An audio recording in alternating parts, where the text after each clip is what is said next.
Big Sills National Football Show. Middle of the week. Cowboys, Eagles, baby. I look over here in the chat room already. Got a lot of mind readers. What will Big Sills open the show with? What will he possibly say? Where could he possibly go? That's the beauty of the show. I don't even know until I open my fat mouth. And most of the time, you guys lead me there. All seriousness, though, these are the games here, man, when you were a kid playing football in your backyard, pretending to be Bill Bergey or pretending to be Jerome Brown or Clyde Simmons or Seth Joyner. Used to play touch football with your boys, pretend you were getting ready for a Super Bowl or a giant win. When you were a kid, these were the games that you one day wanted to play in. These are the games that you wanted to have your face on. You wanted to be, and like I always tell you, these are the games here, Cowboys and Eagles, where you want to stand out in the crowd. That's why I love team sports. I always wanted to stand out in the crowd. You have 106 guys, both sides. You want to stand out, man. These are the kind of games. These are the kind of games. These are the games that you wait your whole life to play in. Everyone wants to play in big games, not tomato can games. Detroit Lions, Vikings, okay. Jaguars, Cowboys, all right. Got the entire city watching you. Even during a playoff run with your Phillies. Doesn't matter. This is what it's about here, man. Right? Put your mouthpiece in and let's go play 60. I love games like this. I love weeks like this. I mean, the link is going to be rocking Sunday. Shit! Man, is that hype. But by the way, you don't really need to say, watch this. Man, I don't need a coach's speech on Sunday. These are those games where, coach, it's all good, man. I'm rocking and ready. I've got to kind of pace myself here so I don't get overamped up by Sunday if I'm playing in a game like this. This is the kind of game where you go like this. I got to stay off the gas pedal, man, because I don't want to burn out by Friday. I don't need a rock me speech here.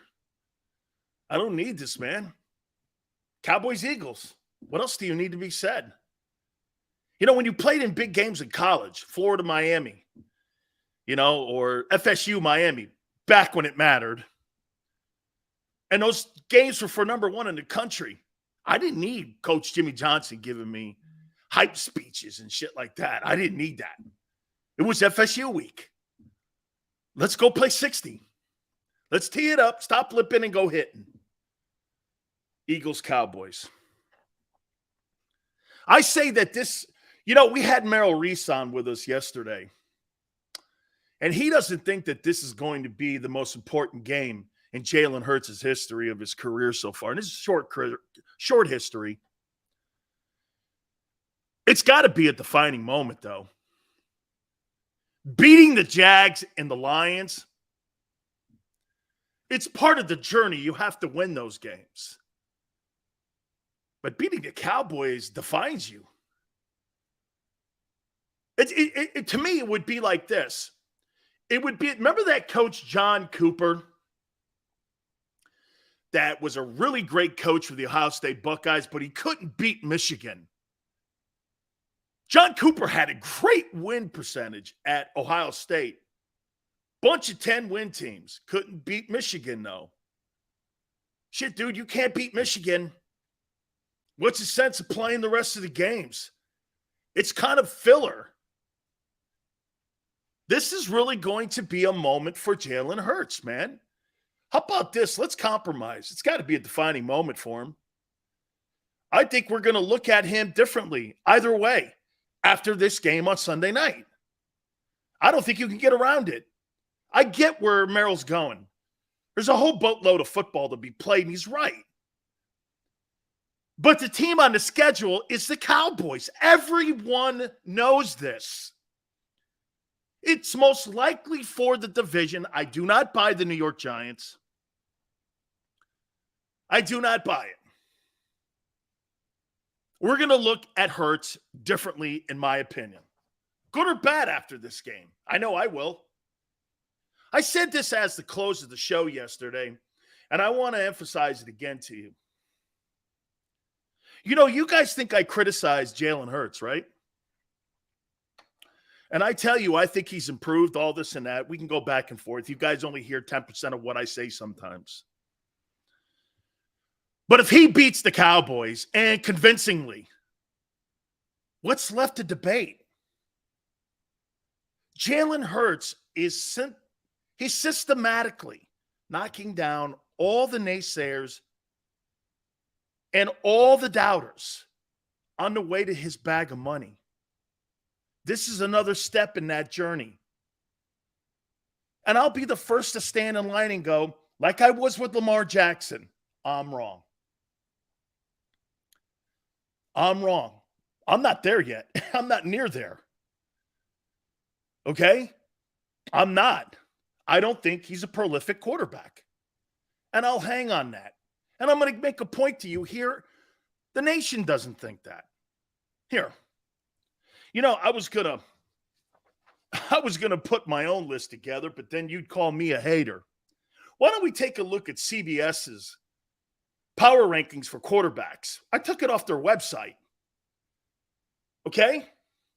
I'll get to your calls here or your takes here in a minute. This is off of CBS. You can go to the website.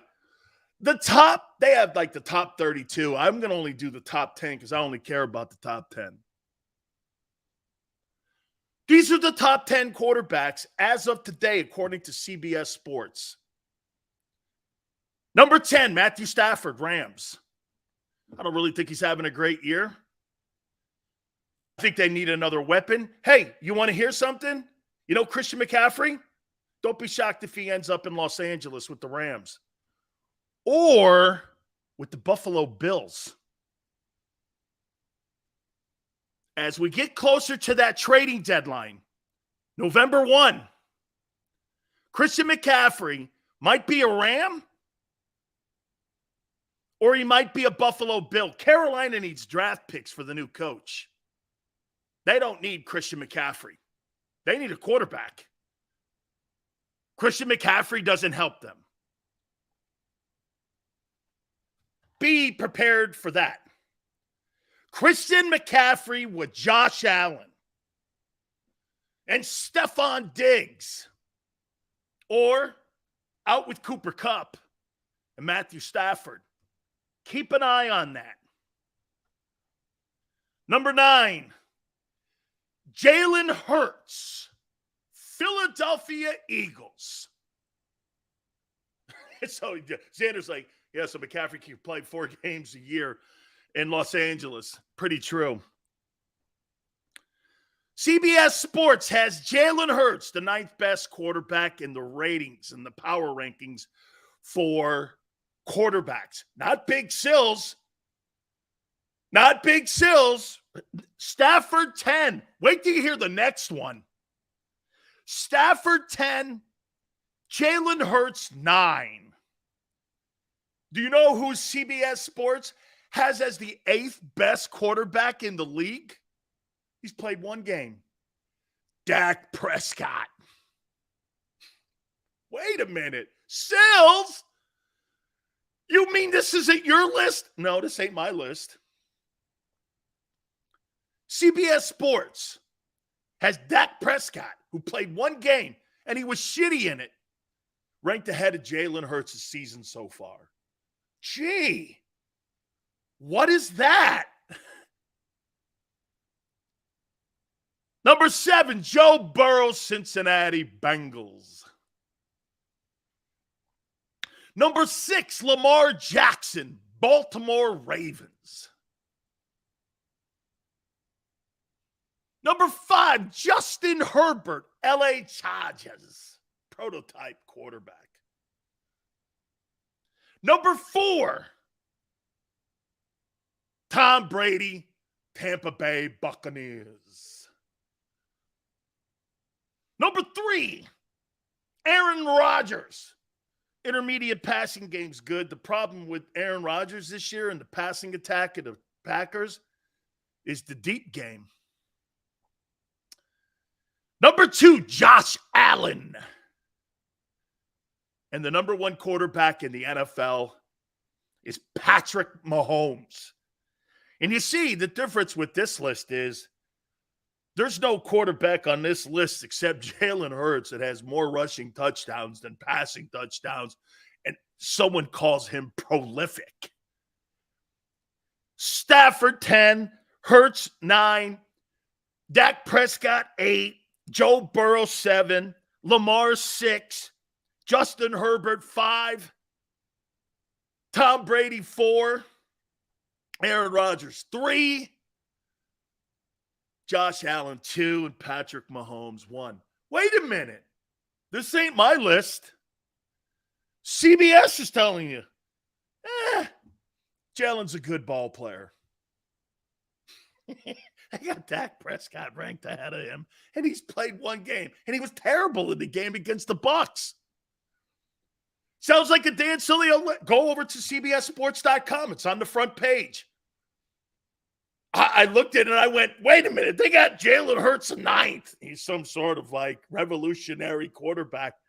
Nobody in the country thinks what he's doing is exceptional. They think what he's doing is better than what he was a year ago. That's what I've been telling you. Okay?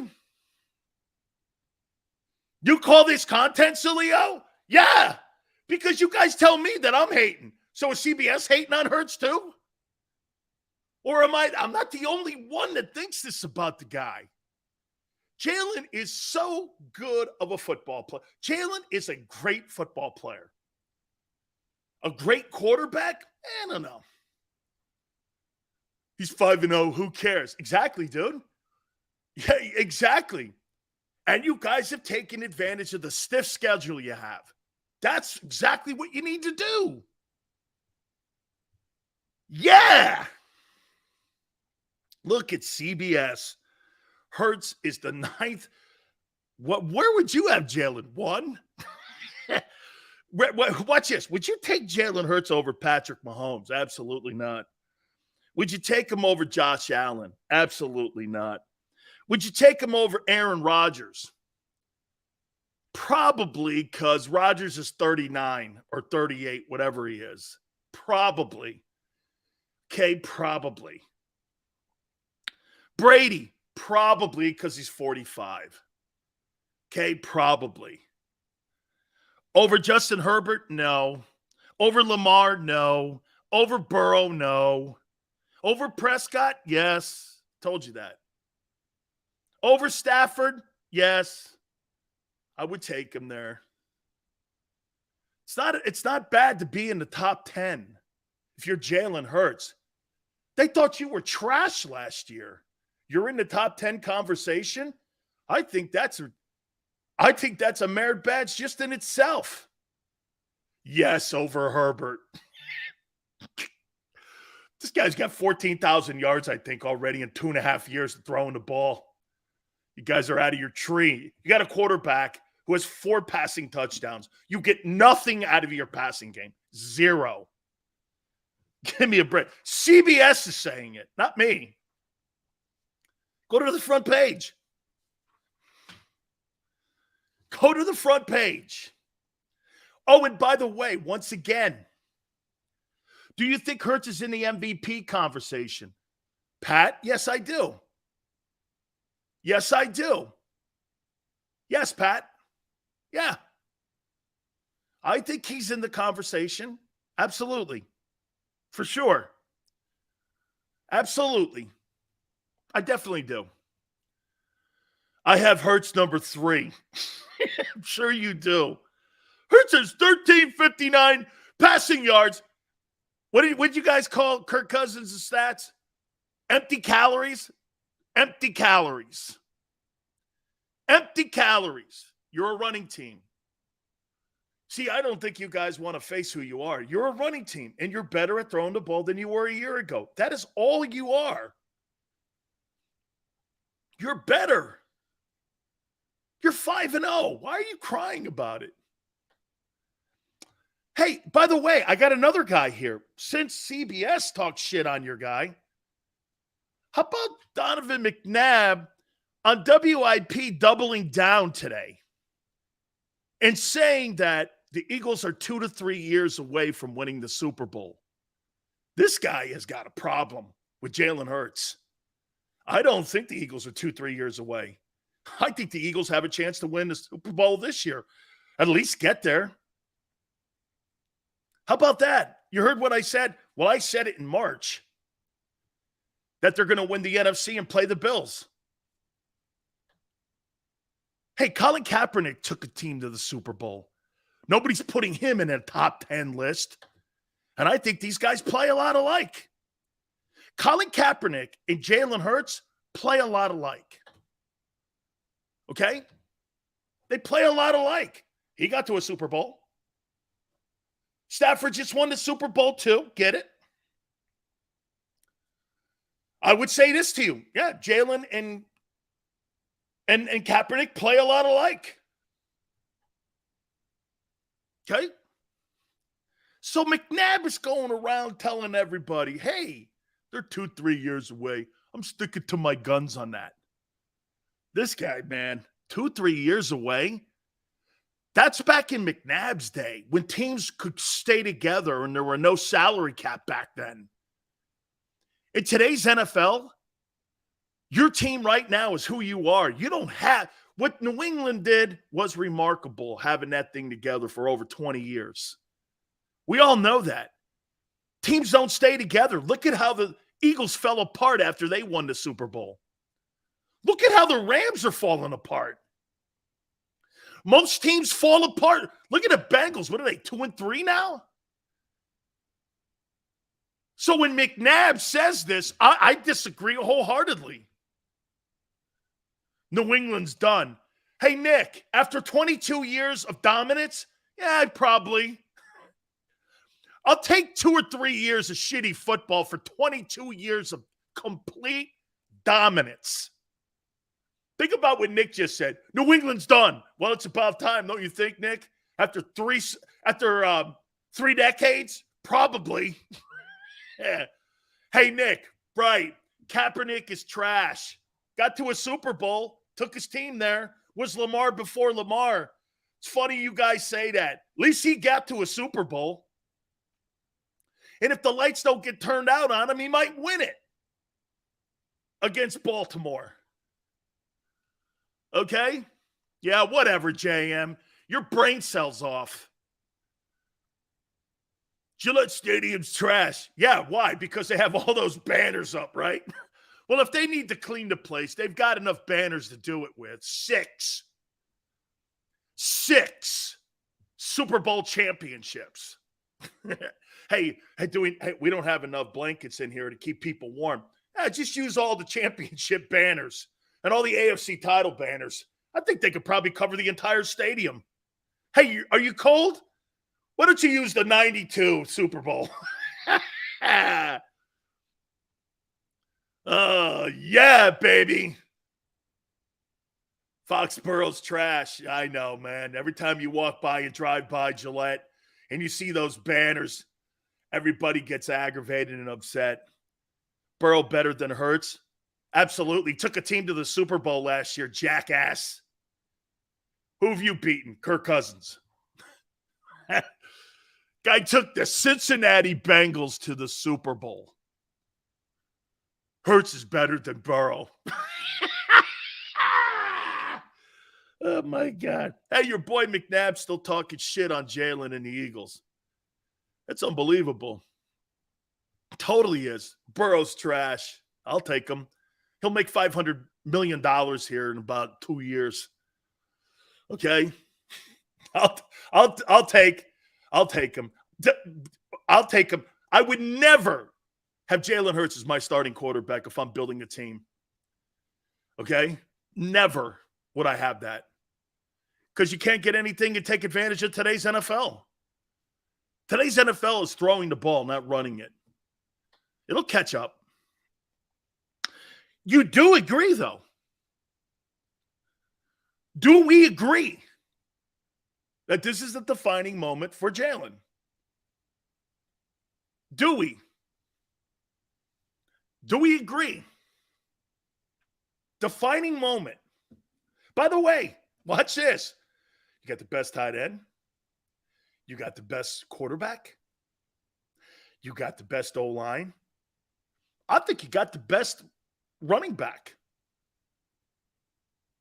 I don't think you have better defense. I do think you have better corners, though. That will play a factor. Okay? You got to face 11 from heaven.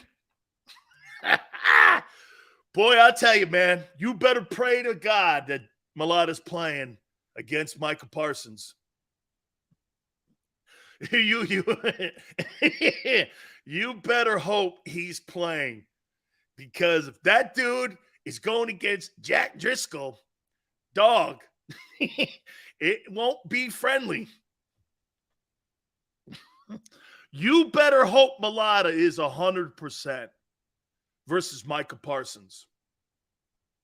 Oh, the NFC Defensive Player of the Week. Okay, ahead of the Eagle game on Sunday night. You know, he didn't play very well in that Monday night game against the Giants, I didn't think. You can't have another repeat performance in prime time where you don't show up. You better show up, son. Lawrence Taylor was a factor. He's not Lawrence Taylor. He's not. Stop doing that. Just like Aaron Donald's not Reggie. He's not. How many times last week did you see Aaron Donald get his ass blocked? 5? Reggie didn't get blocked. Stop doing that. I hate when we have like we lose our senses. When we see something new, we gravitate to it and say it's the best. Aaron Donald's not the best defensive lineman in NFL history. The guy who wore 92 in Philly was. And it's not close. It's not close. Reggie picked people up 2 at a time. Got to your quarterback, killed him, did a prayer over him, then went back and killed him again. My God almighty, I don't think they would outlaw Reggie White today. And Micah Parsons is not Lawrence Taylor. Lawrence Taylor couldn't play in today's NFL. They'd have to ban him for the kind of hits that if we saw what Chris Jones did, okay, if we saw what Chris Jones did to Derek Carr, you wouldn't allow Lawrence Taylor on the field. The way he devastated people. My God, the way he tore Theismann up, they would probably fine him for that. For breaking his leg like that on national television. Remember, he did that on Monday night. You couldn't keep him on the field because he'd be suspended for the hits that he had. You just couldn't. Parsons is like Pat Swilling, but better. He's a lot like, as I've been saying to you, Derek Thomas. He's better on the run than I think Derek was. He's got all the earmarks of being a complete stand-up, put your hand in the dirt, outside rushing linebacker. But before you start putting a crown on him and you're thinking that he's at the door of number 56, please stop that. Okay, just stop that. That is not happening. Reggie White, same thing when they talk to me about Aaron Donald. I get it's a different NFL today. You really don't have to play the run. Reggie was the greatest defensive lineman I have ever seen, and that includes guys like Joe Green and Randy White, Sapp. Come on, man. Stop with that shit. Micah Parsons, Lawrence Taylor. Taylor didn't have off nights. How many people ever saw Lawrence Taylor or Reggie in an off night? Every game you watched the Giants just because, win or lose, he was going to kill somebody. Taylor didn't take days off or not.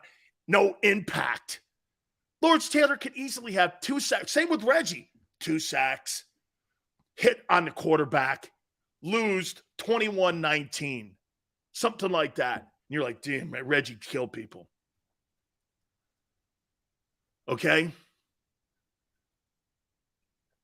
Jesus criminy. Just telling you, man. Reggie was 6'5", 300 pounds, and could run 4'6". Absolutely. Dude. Tremendous football player. Tremendous. Micah Parsons versus Lane Johnson. That's going to be a fantastic matchup. I cannot wait to watch that. Lane is playing. Watch this. Trent Williams is the best tackle in football. Lane's playing the best. Lane's number 2 right now. Okay? But he's playing number 1. He's playing the best. Because Trent's not been playing, when they get him back, 49ers are going to be more of a force. But to me right now, Lane's playing the best tackle of anybody in the game. Now, it's right tackle. It's a little bit lesser of the left tackle position. That's not your dominant tackle. Your dominant tackle is your left because that's who you pay the money to protect the quarterback's blind side. Okay? Your left tackle is usually your more athletic.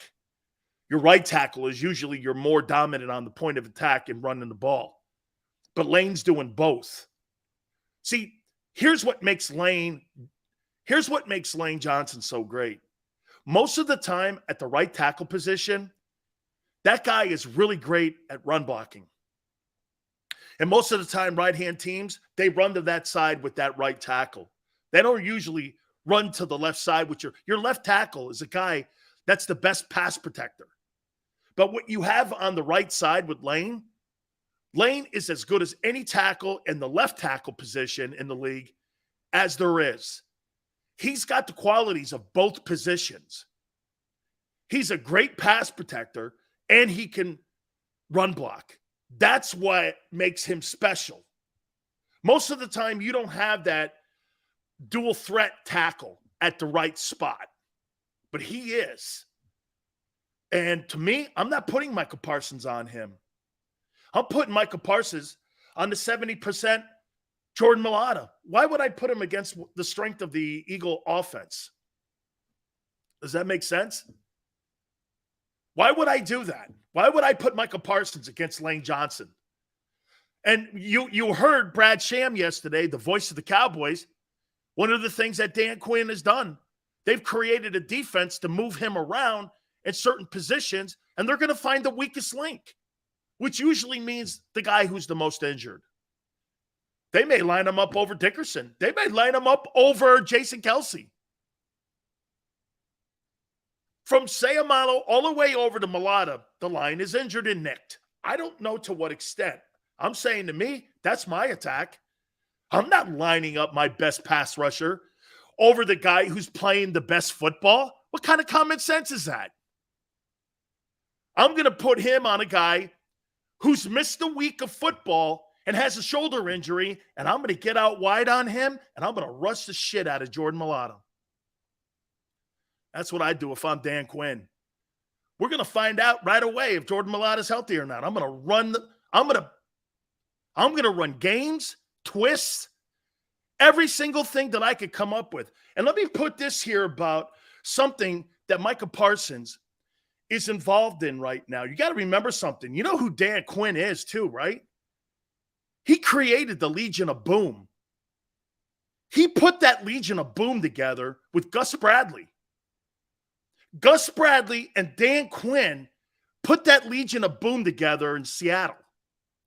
That's how he got the Atlanta job. The one thing that they did, remember? Cam Chancellor. Late round guy, mid-round guy, probably somewhere in there. Michael Bennett, he was a guy that was cut by New Orleans. The Bucs had him. Seattle made a trade for him, or I think he was a free agent when he signed. He wasn't a high draft guy. Was one of the better pass rushers, though. They put that in. Then they got Bobby Wagner in there. That thing was not built with a bunch of first-round draft choices. That thing was built with a ton and a bunch of guys that had a style that Dan Quinn liked. He was the guy that created the Legion of Boom. He's the guy that put it all together. Now, look what he's done here with Mike Nolan's Dallas Cowboys here. Mike Nolan was terrible, didn't know what to do with the personnel. This guy's created like what Buddy did with the 46 and Gang Green. He's created a defense that's aggressive. And DeMarcus Lawrence, he's on pace for 12 sacks. It's a pretty good front four, man. They're playing exceptionally well. Seattle's finished. I'm not talking about Seattle today. Whatever, dude. Look at all around. Dan Quinn was trash in Atlanta. Won an NFC championship. You're right. Well, then Andy Reid was trash in Philly. He didn't win it. Got to one Super Bowl. He didn't win it. Is Andy Reid trash? Come on, man. Show some respect. Your football team got to the championship game. What did Andy do? What did Andy Reid do in Philly? What did he do?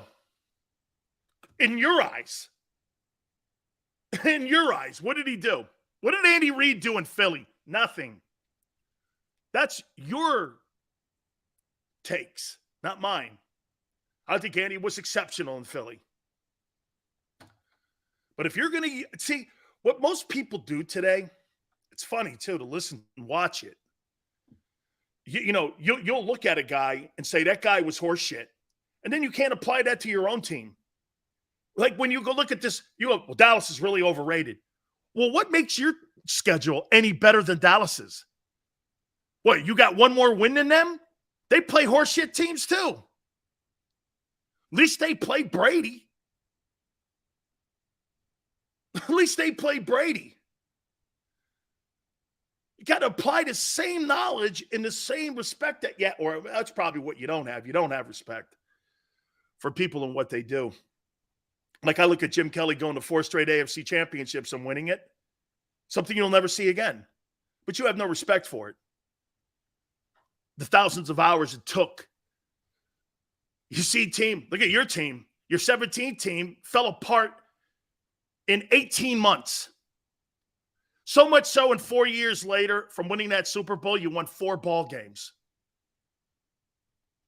Is that a one-year wonder? I don't do that stuff and say that. That was a dominant football team, that Eagle team. I don't disrespect them. Respect is earned. You're damn right. Respect is earned without a doubt.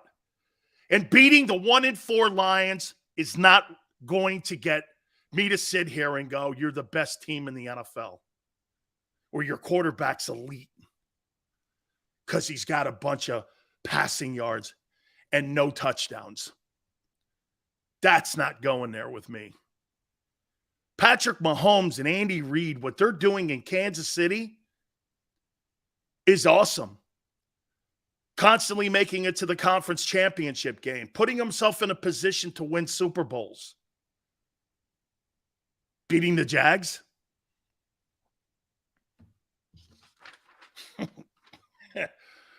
Week 6 is going to be great. By the way, great college football weekend as well. We're going to take a look at this. Oh, hey. So that Dicker guy. Dicker the kicker dude. The Eagles got a special teams player of the week. Congratulations to you. Not that I think football players are kickers or punters. Okay, congratulations to Dicker the kicker. What's his name? Cameron Dicker? I hate kickers so bad. They're not football players. They're not football players. Kicker to Dicker. Is it Dicker to kicker or kicker to Dicker? Who cares, really? I do, really. Yeah. Kicker to Dicker. Oh, my God. Kicker to dicker. So wait a minute here. So Donovan McNabb is talking shit on Jalen Hurts again. I mean, guys, honestly, kicker to is it big dick kicker? Okay, Sills. Love how you tell the truth about the birds. Hey, wait a minute. Thank you very much. Ken, one thing though, okay, all the sarcasm aside, they're playing really good, man. I don't think the Eagles have played their best ball, Ken. I mean, would anybody here go like this? The Eagles have played 4 quarters of football? Would anybody say that? How about this? Would anybody here say that the Eagles have played 4 quarters of ball? Would you guys say it at all? I won't. Okay? I don't think that they've played 4 quarters of ball. Do you? I think their best ball's still to come. With all these new faces, dude, you know what's here? Let's go here. You know, as Dallas comes around the corner here on Sunday night, there's no question that the defense is playing better and better every week, I think. Hey, you know, you can say all the shit you want about that defensive coordinator, Jonathan Gannon. They did hold Kyler Murray to 17 points. Okay? They did hold that team to 17. I get DeAndre Hopkins is not there. Kyler Murray's not the guy. I don't care what they say. Hey, you know who I think the next coach to be fired is? Cliff Kingsbury. Remember I said that. I think he's the next guy to get canned. Between the sourpuss faces that they both put on, it's like a kid's show. It's like watching Romper Room. Some of you probably don't even know what Romper Room is. Okay? It's like watching Sesame Street.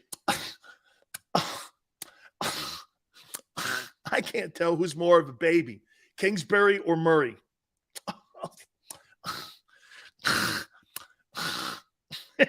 It's really nauseating to watch 2 guys act like babies on the sidelines and on the field.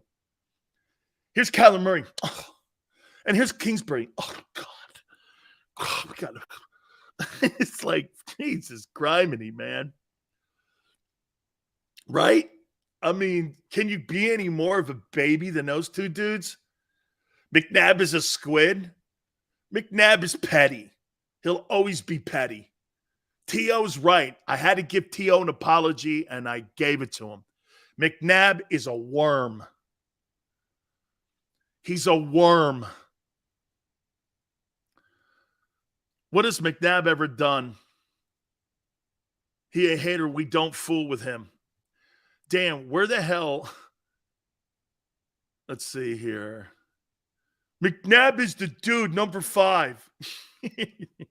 Okay, yeah. The guy throwing up in a bucket before a Super Bowl game. That's my general? Shit. Hey, can you imagine going out in Desert Storm? Hey, Xander, can you imagine, man, Norman Schwarzkopf? He's going out in Desert Storm. And right before he goes, troops, mount up. He barfs in a bucket. Man, I don't know about you, man, but if my general started throwing up before we went to battle, man, I don't know.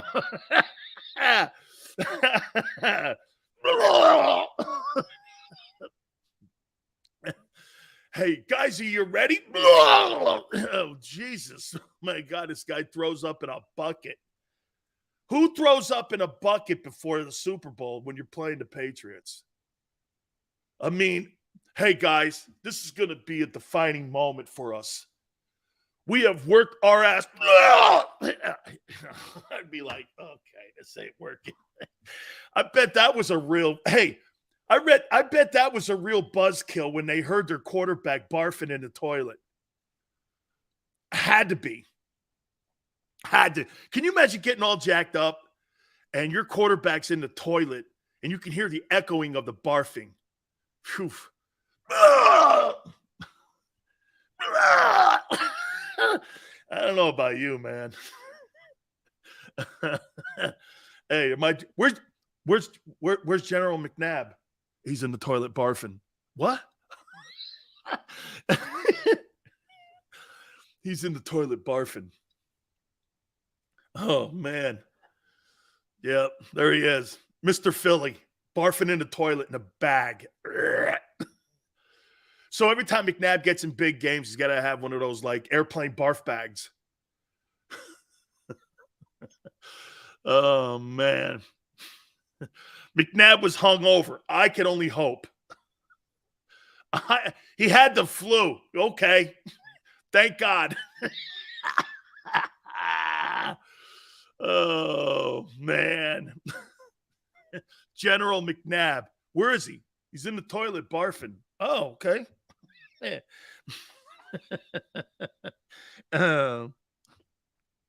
See, hey, let me show you another example of a coach here. Real quick here. Let me show you an example of a coach absolutely getting and not understanding the room and not understanding things. So Ron Rivera said something that came to him when they said, what's the difference between all the teams in the NFC East and all of them getting better? First thing he said was quarterback. He's right. So today he had to walk it back. Hey, man, I didn't mean to throw that at Carson. I know you need an in. Dude, if your quarterback can't take a little bit of that, you guys are right about Wentz again. You had to apologize publicly because you were afraid it would affect your guy. Fire Carson Wentz, not Ron Rivera. Fire Carson Wentz. If he's that much of a wuss that he can't handle that, you're making $28 million. And if you can't handle that, that's a Carson Wentz thing. I don't give a shit. He's got to play better. Here's the problem, and I'm going to tell you one more time with Wentz, okay? Okay? Rivera, bitch, too. That's no way to lead. Xander's correct. Okay? Here's the problem with Wentz. He puts up all of these gigantic numbers, but his mistakes are so overwhelming, they can't overcome them. I figured him out now. I mean, you look at Carson Wentz's numbers this year. They're not horrible. They're not horrible. But his mistakes are so overwhelming. His teams can't overcome them. They just can't overcome his mistakes. That's the problem with Carson Wentz.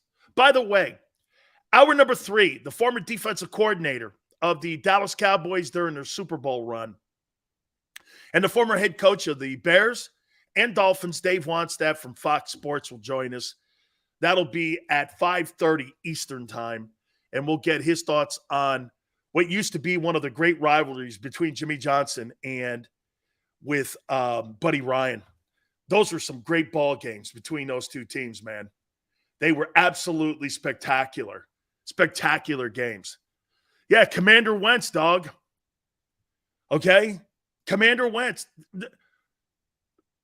JM, he's like Testaverde. Actually, Vinny threw for 47,000 yards. But you know what? Vinny's mistakes early in his career were too – you're right. Teams couldn't overcome some of the mistakes that Vinny made. Okay? That's fair. That's fair. Vinny did play 25 years, though, and did have 47,000 yards. Man, Ron Rivera, lack of leadership. Lack of leadership. Hit the like button. Guys, we'll take a look at week 6 of the National Football League, too. I want to talk about the Cowboys as they roll into town for Sunday night and that defense and what they're doing. And I'm going to tell you some of the things that they're doing that Dan Quinn is moving around. And I'll explain to you some of the things to look out for as they get ready for the Eagles. Please hit that like button. Like I said, hey, do me a favor, Morgan & Morgan. If you're ever hurt or injured on the job, there's only one law firm for you to call. That is Morgan & Morgan. With over 800 attorneys and offices in Philadelphia, New York, and in Florida, nobody protects their clients more than Morgan & Morgan. For the people, it's not a slogan. This is who they are. Give them a call at 800-512-1600.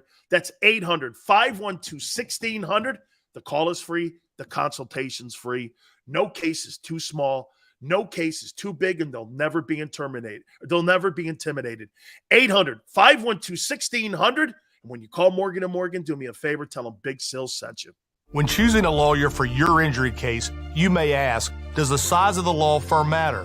Well, of course it does. The insurance company, they're huge with unlimited resources. And whether your case is big or small, they're built to bully you out of the money you're owed. But here's the good news. We're big too, the biggest actually. And we're built to fight to make them pay for all that was taken from you. Size is our strength. There's only one Morgan & Morgan, forthepeople.com.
The greatest fans on earth. It's a bold statement, but would you expect anything less from Philadelphia?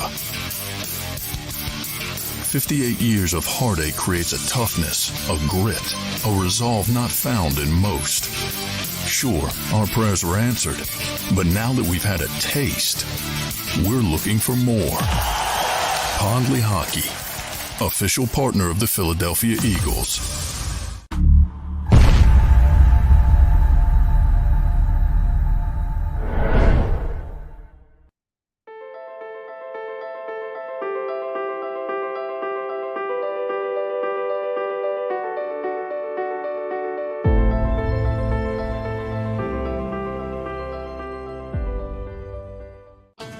The faces you know, the team you trust.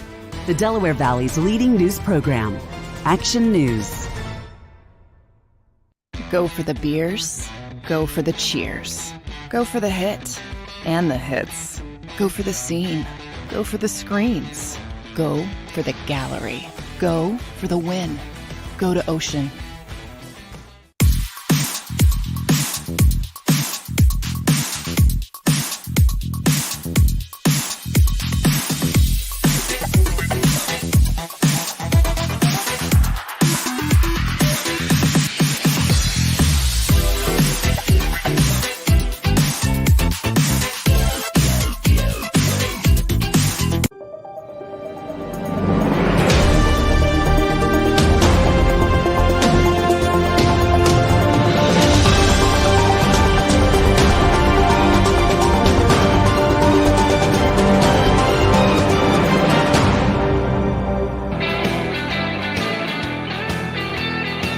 Welcome back. National Football Show. It's your boy, Big Sills. Appreciate everybody stepping in with us. Thank you very much.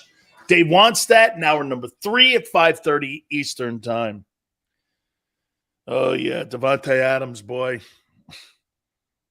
Can't put your hands on people. Can't, especially when you're rich. Can't. That guy's a bum. The guy doesn't care. What did I hear? That the camera guy's in traction. He's laid up. He's got head trauma. I mean, you make it sound like this guy fell out of the Empire State Building. I mean, hey, I don't blame him, man. He's going to get a cool $250,000 probably. And he should. He should. Kid's got to know better than that, man. And here's why. One, it's wrong. Secondly, you're going to get sued. You're going to get sued when you're that guy. You're going to get sued for stealing somebody's parking space. you're going to get sued for everything. And when you put your hand, you open up your wallet when you do that. It's totally wrong. Davante Adams he's wrong in every aspect. And the guy milking it, why not? He made it easy for him. The freelance photographer that I disagree with Barrett. He didn't jump in front of him. Okay. He pushed him and he shimmied him. Okay. He shimmied him. Once he put his hands on him, it was over. He should have just wrote him a check there. Here. He should have did like the scene in The Godfather. Remember when Sonny gets the camera and he breaks it? He should have just did that.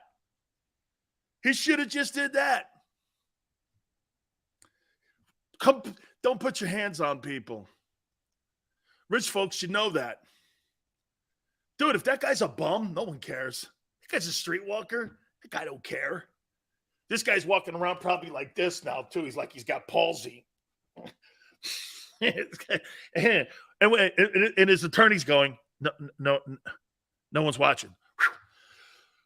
Man, me having a limp like that hurts more than me getting pushed. I know, but you're going to get $250,000. And I get 33% of that.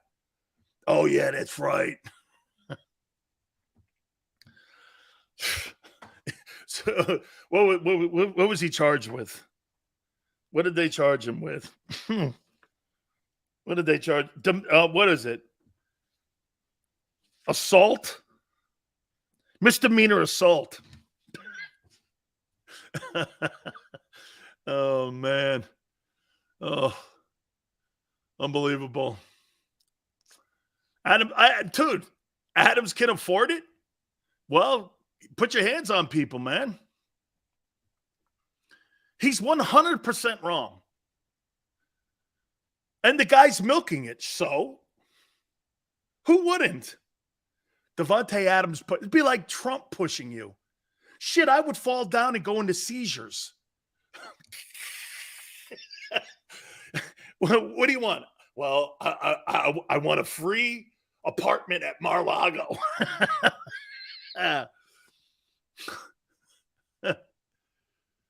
Brian says, did you make your bet right? Of course I did. 4:00 on Tuesdays.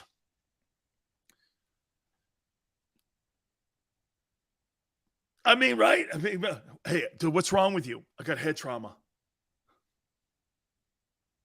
This guy's probably moving his head around and shit. When are you going to learn, man? Don't put your hands on people. One, it's wrong, okay? It's wrong. Walking off a football field, pushing a guy because you lost a game is a dumb reason to push someone. You better have a giant reason for me to push you, like assaulting my kid, saying something or pushing my wife around, throwing something at me. I'll tell you, you're going to get more of a reaction out of me, okay, like Ron Artest when someone's throwing beer at me than somebody because I'm mad walking off the field because we went for 2 and didn't kick the field goal and we lost a football game. Come on, dude. You can't be a dope like that. Okay? Right, Drew. If the guy pushed him first, then you throw a punch and hit him and knock his ass out. Absolutely. Can't push a guy with a camera. Misdemeanor. Hey. And everyone's like, well, the guy's milking it. Of course he is. Why shouldn't he? You should pay for your stupidity. And that's what Davante's doing now. He's going to pay for his stupidity. Rightfully so. And I'll teach him a lesson. It's an expensive lesson. League shouldn't do anything to him. Dude, $250K. Okay? That's a pretty good lesson.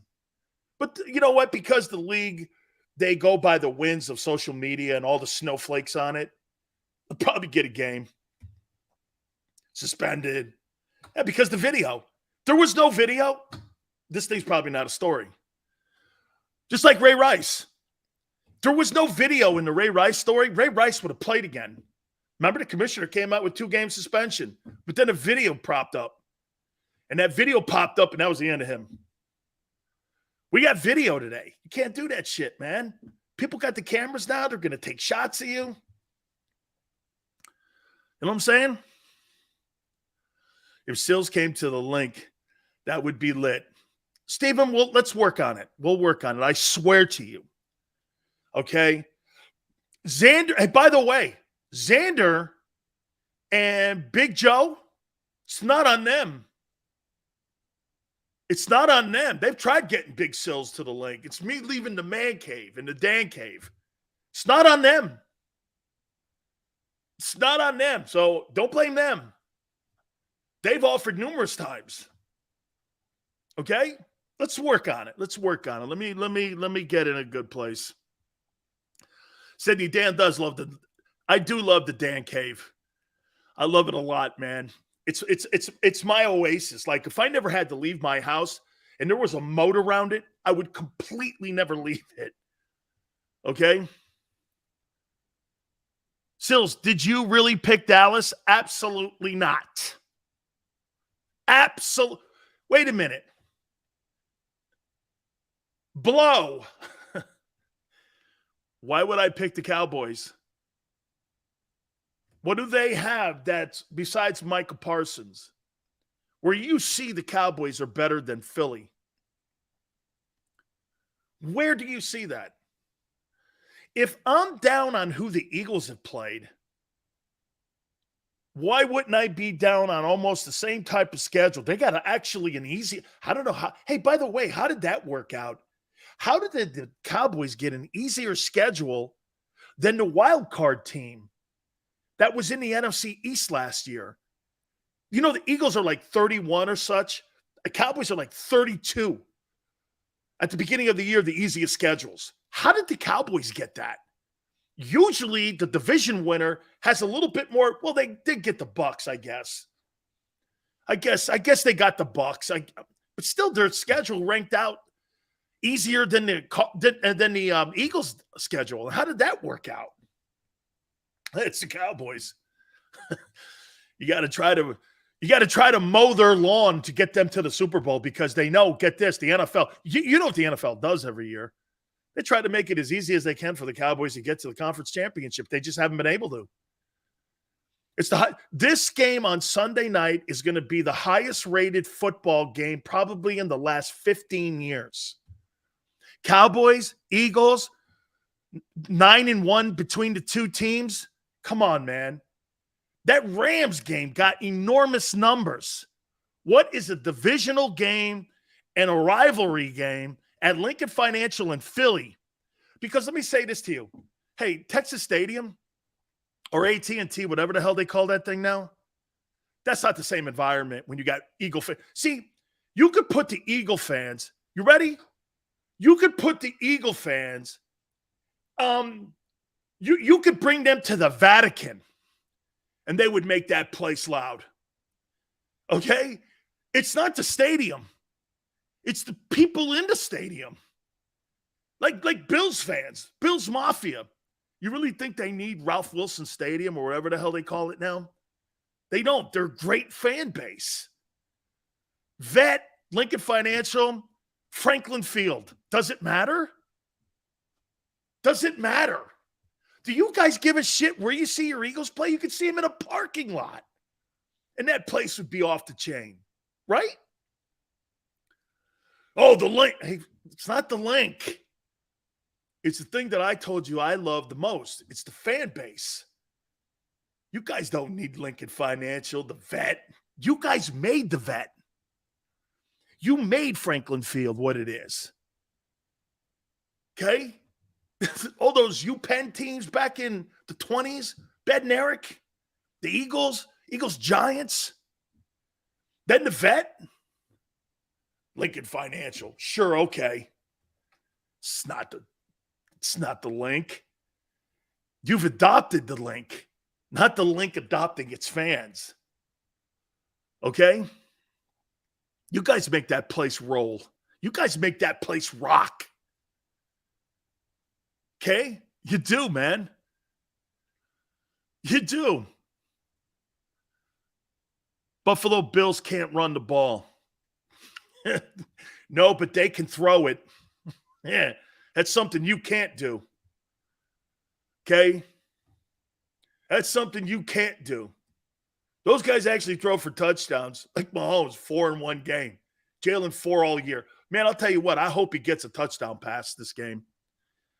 That would be a little helpful to him, I think.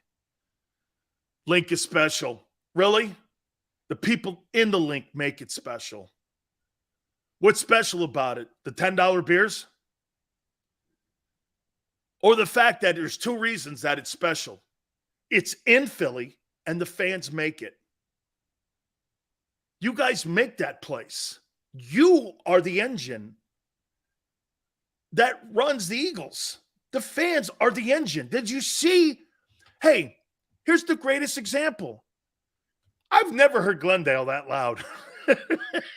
Where the Cardinals play, and all those maniac Eagle fans out there, I swear to you, man, I thought it was Lincoln Financial West. I was like, look at that. That is spectacular. Look at that. Okay? Are you kidding me? Dude, if Jalen gets 3 rushing TDs from inside the 5, go get him, baby. He'll have, 11 rushing touchdowns and 4 passing TDs on the year. Then you'll somehow kind of put it next to Mahomes' 22 touchdown passes. I don't know how you do it, but you do that. I see it because I got guys on my social media page going, well, Jalen's got 10 touchdowns. Not bad. He's 5, but he has 5 touchdown passes, 15 touchdown passes. A little different. So wait a minute. You actually don't really believe that the Eagles have the same passing attack that the Chiefs have, do you? You look at the yards. Yeah, but you don't score any points because we run the ball inside the 5. Okay. You're right. You do what you do best, like I said you would. You're a running football team. Nothing wrong with, like Barrett says, don't be upset that you're not a passing team. You're better at it. You're better at it this year because you got better players or one better player. Only thing you've added is AJ, and it's been a world of difference. Goddard's gotten better. I'll tell you, of all the guys that have made the biggest impact on your offense this year, Dallas Goedert's your guy. It's not AJ.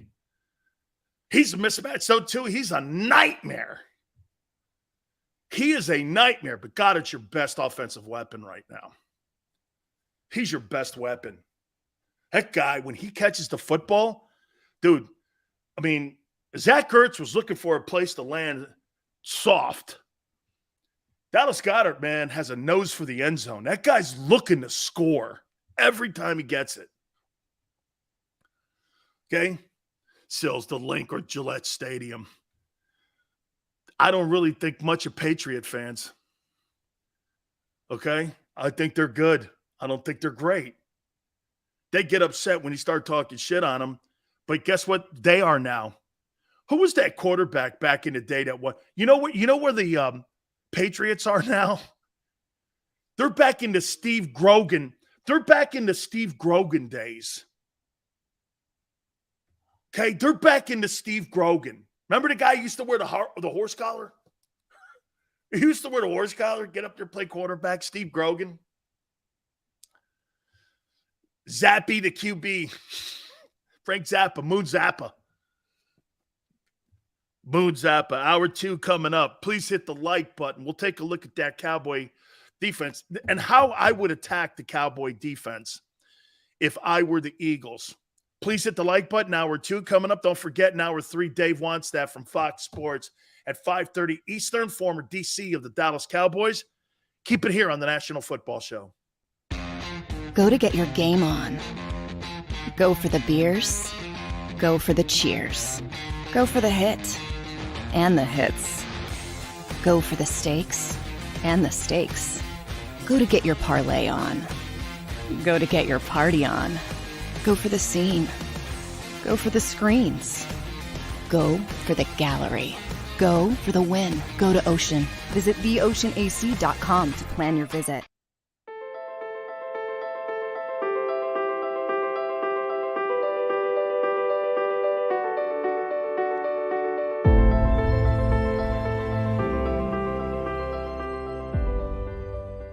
Jeff D'Ambrosio, Destination Downingtown's 5-day used car super sale. Jeff puts an end to high prices now. 5 days of the best car, truck, and SUV deals ever. Over 1,000 vehicles, every make and model. Stop overpaying. See Jeff today and get a quality car, truck, or SUV now. The 5-day used car super sale. Experience how easy it is to deal at Jeff's. Nobody treats you better. Nobody gives you more. Jeff D'Ambrosio, Destination Downingtown. GoJeffAuto.com.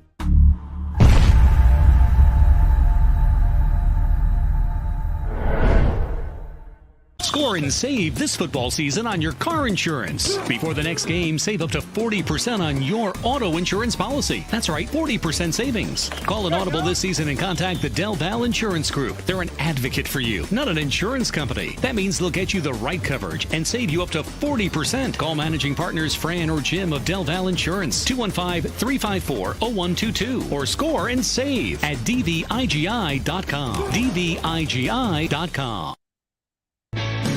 Hi everybody, my name's Jason Lombardi. I'm an inspector at DryTech. At DryTech we offer 3 major services, the first one being basement waterproofing, the second service we offer is foundation and structural repairs, and then the third service that we offer is mold remediation. If you feel you are having a waterproofing issue, give DryTech a call or check us out online.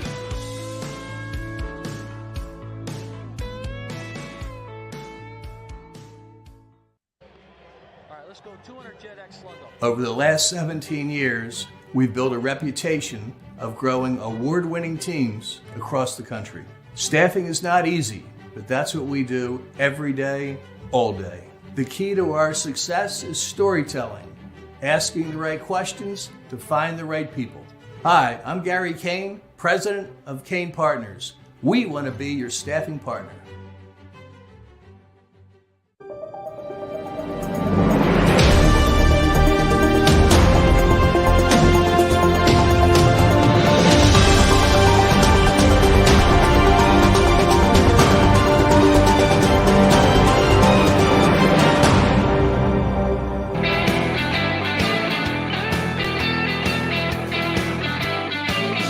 Hour 2.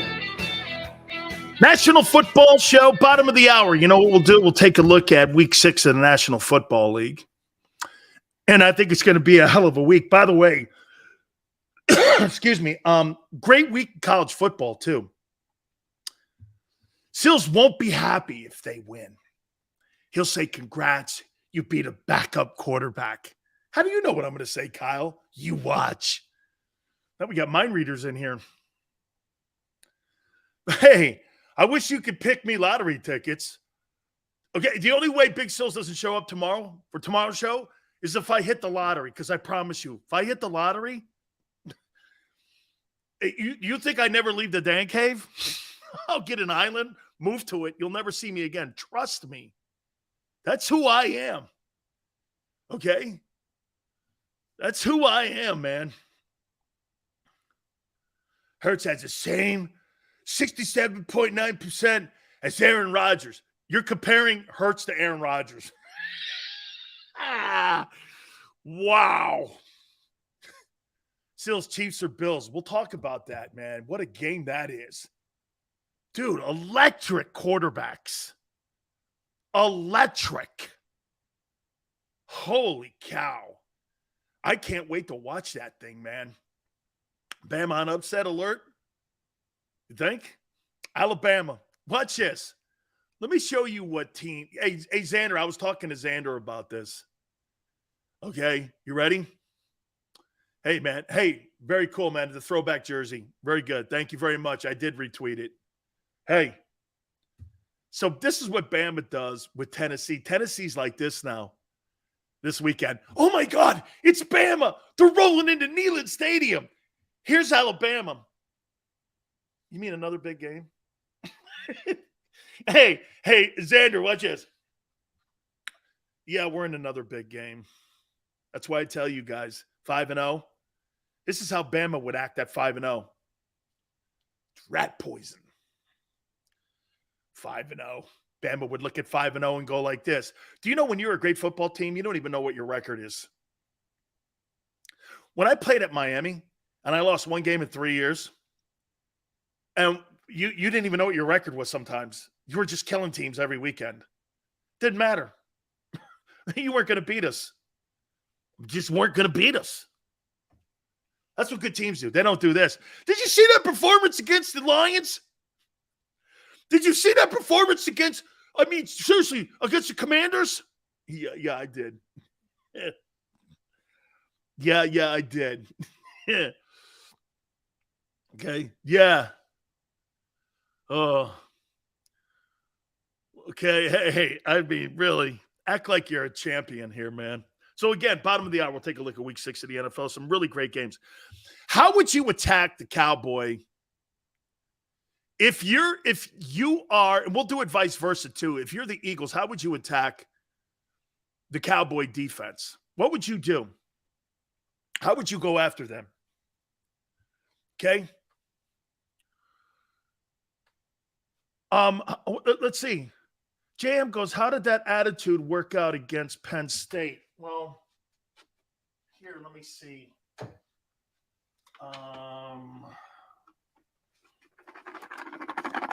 Which one of the national championship rings do you want to talk about?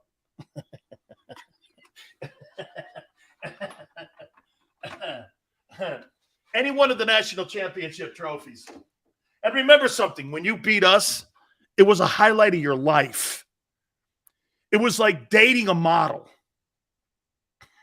Yeah. It was like dating a model. Wow. Giselle tweeted me. Joshua says, play action.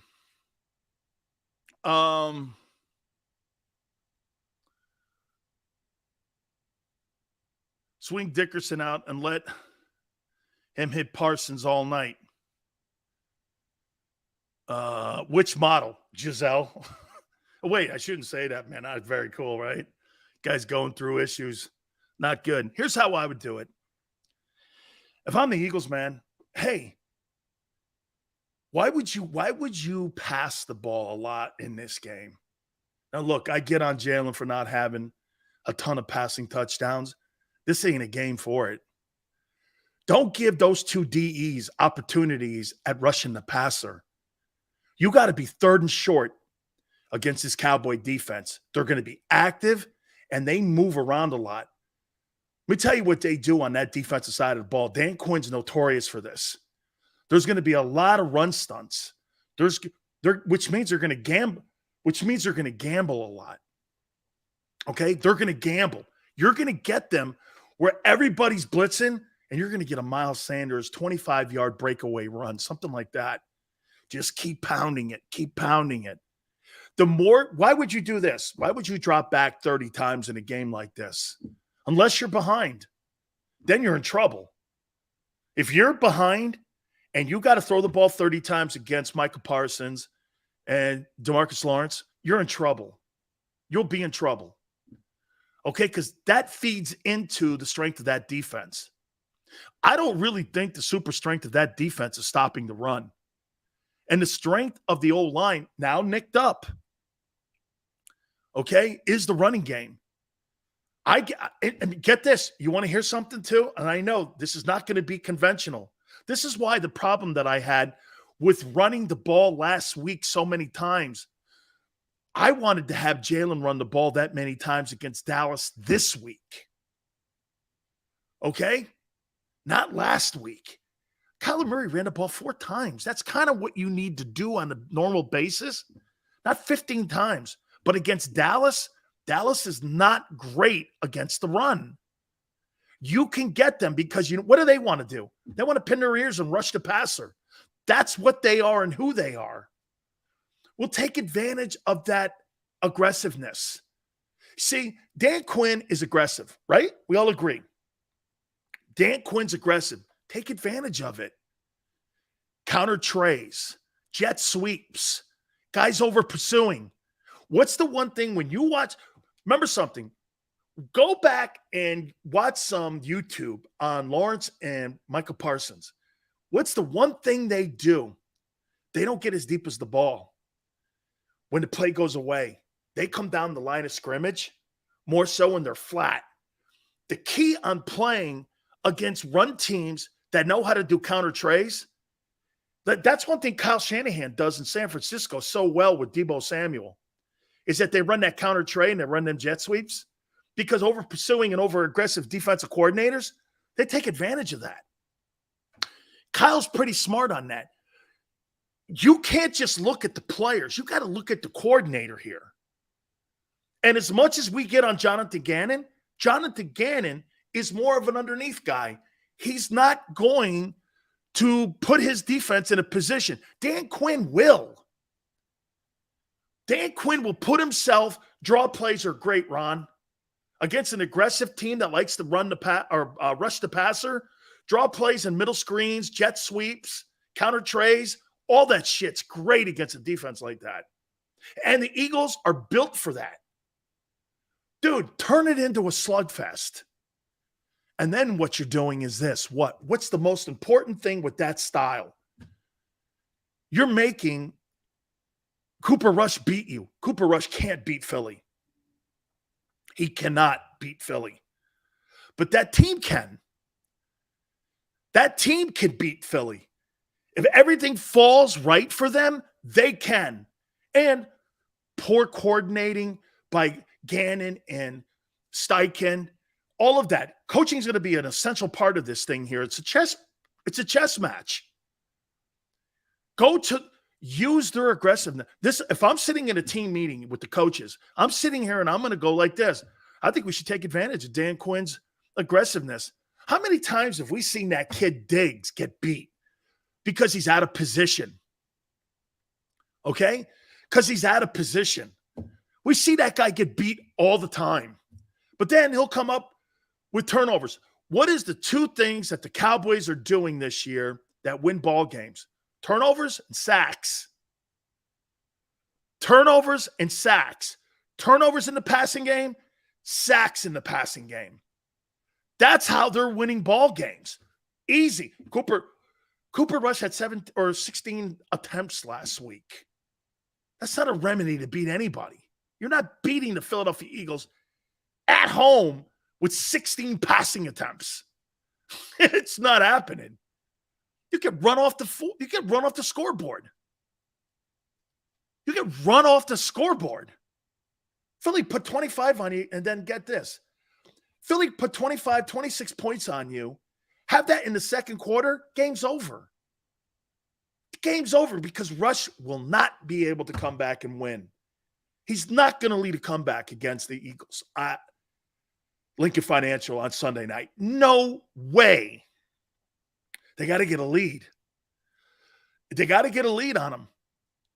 Okay? And if I'm the Cowboys, dude, number one priority for me against that Eagle defense, I've got to be third and short every single series. And every series, I've got to get field position. I can't give field position up to Jalen. Jalen's ability on 3rd and 8 is the best, second best in the league to Lamar. On 3rd and 8, there's no 3rd and 8 safe with him or Lamar. There's just not. And you don't really have a defender that can defend him on 3rd and 8. And he's not throwing the ball. The shit he does by breaking down those defenses when he takes off, dude, he's really good at it. Okay? Every time the Eagles this year have been in 3rd and long, and I sit there and I go like this, there's no way they're not going to get this. I can't tell you how many times on 3rd and 8 I went, Jalen's getting this. 3rd and 12s he gets. He gets him with his wheels. He does. And guess what that does too? It limits turnovers.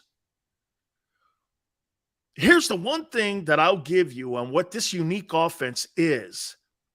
Okay? This is the one thing that this offense gives you and what you're going to benefit the most from.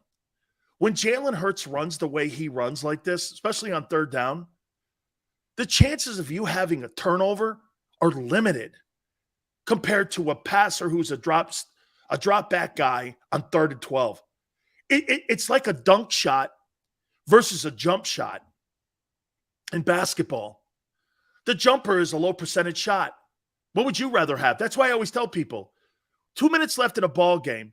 You want Jordan from the perimeter, or do you want Jabbar on the box at 85%?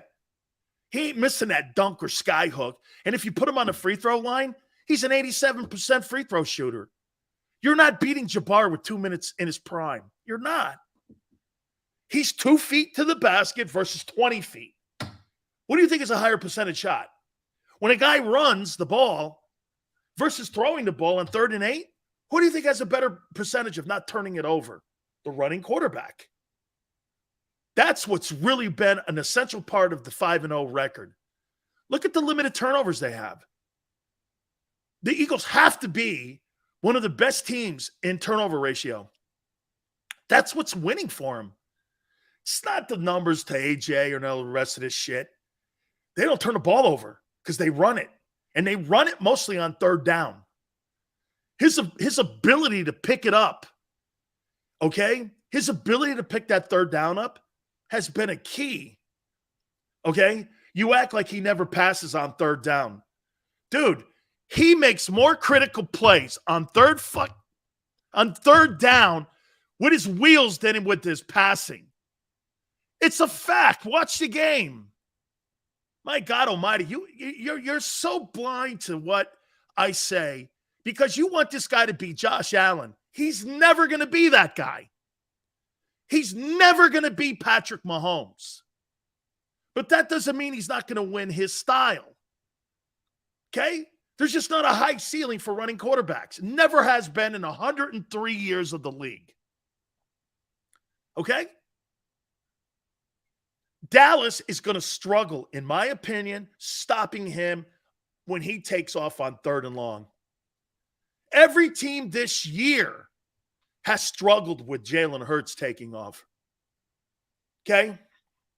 Tom, I don't think there's no reason for 2 picks. Why would Jalen? Now, again, Tom,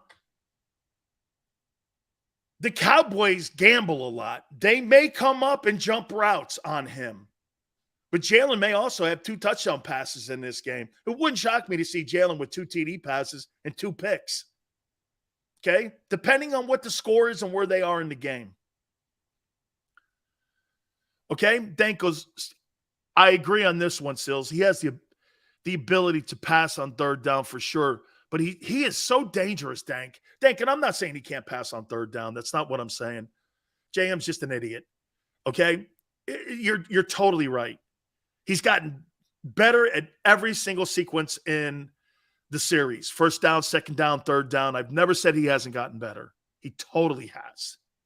Okay? But what makes him a weapon and what makes him better than what he was, he has field presence. Look at how he outplayed Kyler Murray last week. John McMullen says that he thinks that Jalen Hurts will never be Kyler Murray. I don't want Kyler Murray. I'll take Jalen all night. He thinks himself around the field better. Nobody slides a yard before the 4th down, not knowing where you are in the field. Hurts would never do that. Hurts would have won that game if he was a quarterback for the Cardinals because he would have known where he was on the field. Jalen has got way more better of pocket presence, sense of down a distance where he is than Kyler Murray ever will. Kyler Murray is a schoolyard football player, and you don't really draw plays up for him. You want to know something else? All those quarterbacks that come out of Oklahoma with Lincoln Riley, that's how they play. They play schoolyard football. Baker Mayfield, Kyler Murray, Caleb Williams. Watch him play at Southern Cal the way he plays. That guy is not going to be a pro football quarterback. He'll get the hype because he has Southern Cal. He's another schoolyard guy that doesn't play within a system. Caleb Williams is not a good quarterback for the next level. He's not. I don't care what they say. All these Lincoln Riley quarterbacks, dude, if you have a structured system for them, they fail. They fail. Baker Mayfield's the greatest example. Kyler Murray doesn't know where he is half the time on the field. But Jalen, okay, remember something. Jalen was schooled actually under the umbrella of Alabama, and then he took his game and he played inside of Lincoln Riley's game plan. By the way, wasn't he a runner-up to the Heisman, and didn't he get to the Final Four? Didn't he take that Oklahoma team to, like, the semifinals?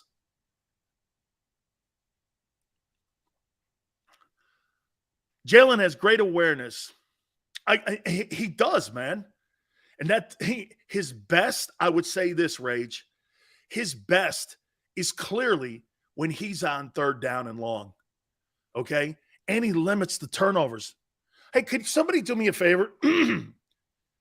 Okay?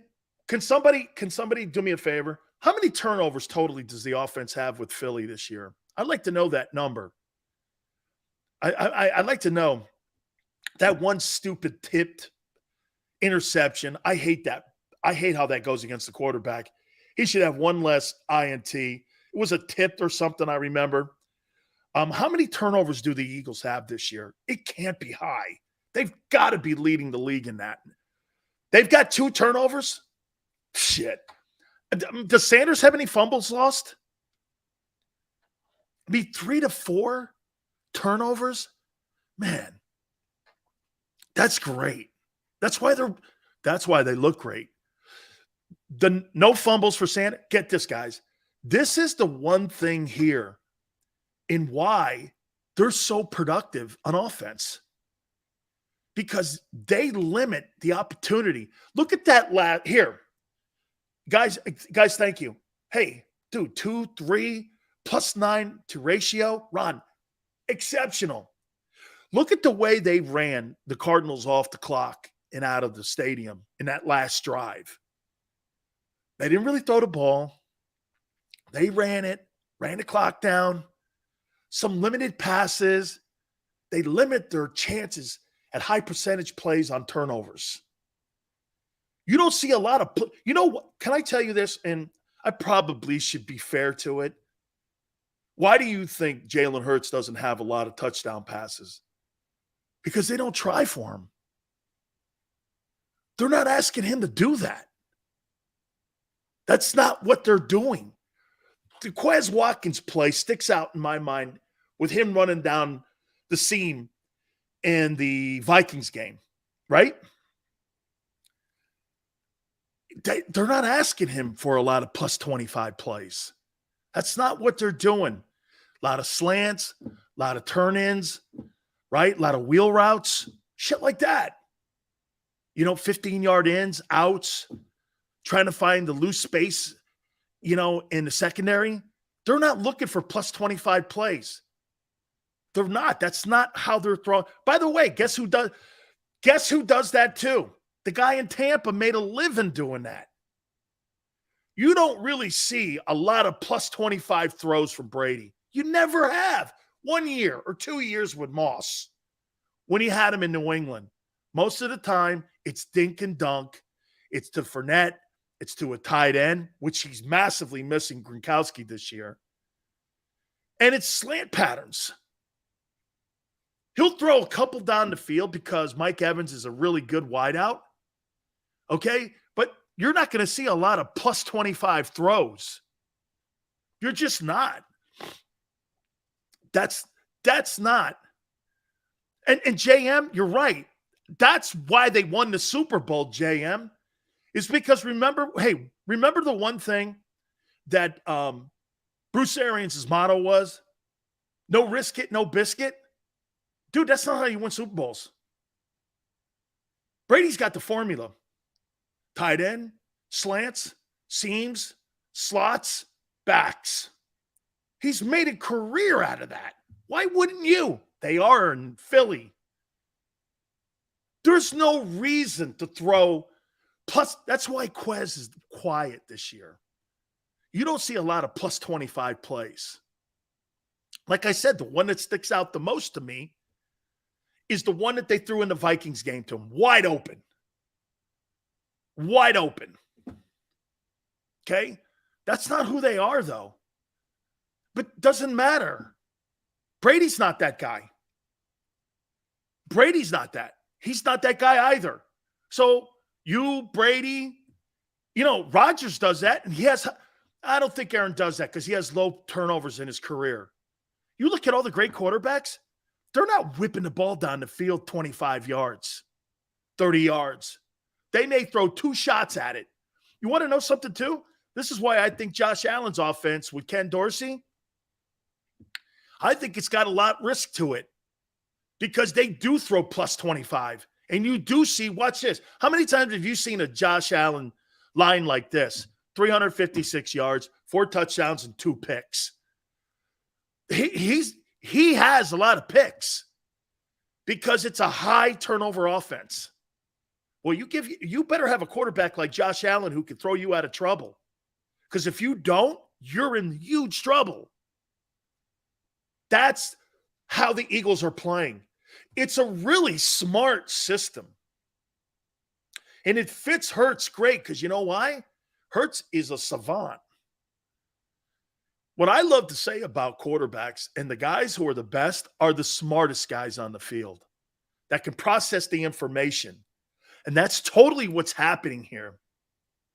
Okay? This is clearly a really great system here. Really love it. Perry goes, my wife had to slap my face and stop me from crying. I was worried about the Eagles' health. Hey, Perry, you know the number one remedy for injuries? Perry, tell your wife this. You know all the injuries that you have in your O-line? Watch this. Perry, can I have the Dallas Cowboy Ben Gay? Here's the Dallas Cowboy Ben Gay. Oh, gee, that arm feels great.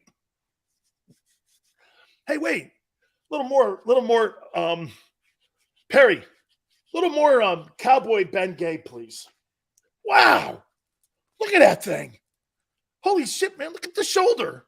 How come the shoulder? Look at this. A little more Cowboy Ben Gay. Oh, my God. Mulata, my shoulder feels great. What happened? That's Cowboy Ben Gay. You just put that Cowboy Ben Gay on? All them pains go away, man. Yeah. Bro, no one's hurt this week. Hey, no one's hurt. All you got to do is put the Cowboy Ben Gay on. Who's active? I am. You got a broken leg. It healed. Yeah, a guy came in. Some cowboy guy came in and he did like a seance on my knee. Ready to rock, man. I'll run a 4.8 right now. Dude, it's Cowboy week. All right. I got a bye on the other side too. Shit. I'll go out there with a broken hand. You kidding me? That's why they may play Dak. I don't know if do they have the bye with the Eagles after this too? Do the Cowboys have a bye after this? Does everybody in the NFC East have a bye after this? Because if that's me, man, I may play Dak. Hey, this is another thing here too. No, they don't? Okay. Here's something to think about here. Don't get caught off guard if they put Dak in there. Don't get caught off guard. Worry about your own shit. Just worry about, hey, okay? Don't get caught off guard here because they're pretty likely to put, I would not be surprised if Dak starts. That gives them the best chance of beating you. Not Cooper Rush. Cooper Rush. Dude, people like Skip Bayless are blowing this guy up to make him look like he's doing things that Nick Foles did. He's not that guy. He's Cooper Rush for a reason. He's Cooper Rush. Okay? He's not Dak. Dak's better. Plain and simple. Dak Prescott gives you a better chance of winning a ball game than Cooper Rush. It's always the backup quarterback who always gets a lot of love. How many people in Philly want to see Gardner Minshew play? You know, I kidded with you guys. I don't. Gardner Minshew's a backup for a reason. Okay? Could he start in the NFL in some teams with some of these crappy quarterbacks? Absolutely. That don't make him a star. I mean, right? David Mills is a good player, but he's a backup starting in Houston. He's a backup. There are crappy teams. Okay? Crappy teams have backup starting quarterbacks right now. Dak is trash. Well, then why don't you beat him? Be nice if you could beat him. He's owned the NFC East. You say he's trash. Well, he's beating the pants off you guys. Yeah, Josh Allen has thrown 19 picks. Josh Allen has a high-risk offense. The Eagles do not. They don't play that way. Philly's not going to turn the ball over. They're just not going to. And that's a hard team to beat.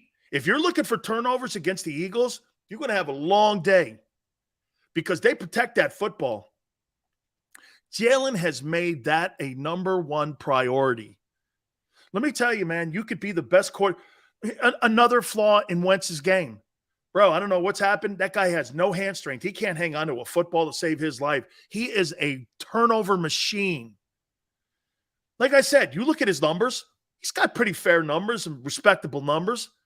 But his bad plays are too much to overcome. And his turnovers, he's a turnover machine. You cannot win in this league with turnovers. And the Eagles know this. This is why they don't play high risk. The Eagles do not play high risk offense. They haven't played high risk offense in any game this year, and they're not going to because they don't have to. Dude, when you're a dominant run team, you're dressed. The passing game with A.J. Brown this year has dressed up the run game. There's nothing wrong with that. Here, in a game like playing against the Chiefs this year, Patrick Mahomes is going to turn the ball over against Philly. The Eagles won't. And that's what makes that game close. Okay? Do you know why Bills and Chiefs this weekend will be a high-scoring game? Because between the two quarterbacks, there will be 4 turnovers. You know why the game on Sunday will probably be low-scoring? Because those football teams don't take big risks throwing it down the field. And you won't see any turnovers. Be something like 24-20, 24-17, 28-27, some shit like that. It's going to be close. Okay? Here, if you get a lead on the Cowboys will panic. Because Mike McCarthy and Kellen Moore, I think they panic when they're behind. A lot of coaches panic. Okay? Look at Maniac, 41-40. Because there's going to be turnovers in that game. There's just going to be turnovers. So, again, here, if I'm now the Eagle defense going against the Cowboy offense, what do you have to do? Don't let them run the ball. Get a ton of 3-and-outs. You cannot surrender first down. For the Eagles to own the Cowboys in this game, you've got to win first down. I don't care throwing, running, 2nd and 10, 2nd and 8, 2nd and 7. When you win first down like that, you bring the lower percentage of plays that Cooper Rush is comfortable playing in. Now, that's expanded now because he's played a bunch of games. That's actually expanded. Okay? So they're probably adding more plays each week to his arsenal and to his game plan. You see, you got to remember something on the Cowboys, what they're doing with their backup quarterback. It's not about what's successful against Dallas. It's what Cooper Rush feels comfortable doing right now. Well, because he's played 5 games, they're now expanding that. Well, this would work, we think, against the Eagles. Let's try this too. See, before you had to get the guy comfortable, first and foremost, on taking snaps in a regular season. Then you had to figure out what plays worked. Then you had to figure out what wide receiver works best. Hey, there's a better dynamic between CeeDee Lamb and Rush than there is between CeeDee Lamb and Dak. Dak tries to spread the ball out. That's why. Rush is, I get on Jalen Hurts for being a one-read quarterback. This guy's a one wide receiver guy too. He's not looking around the room. This guy doesn't have that time to look around the room. In Philly, Jalen's got the time to look around the room. He also has what other dynamic? He could take off.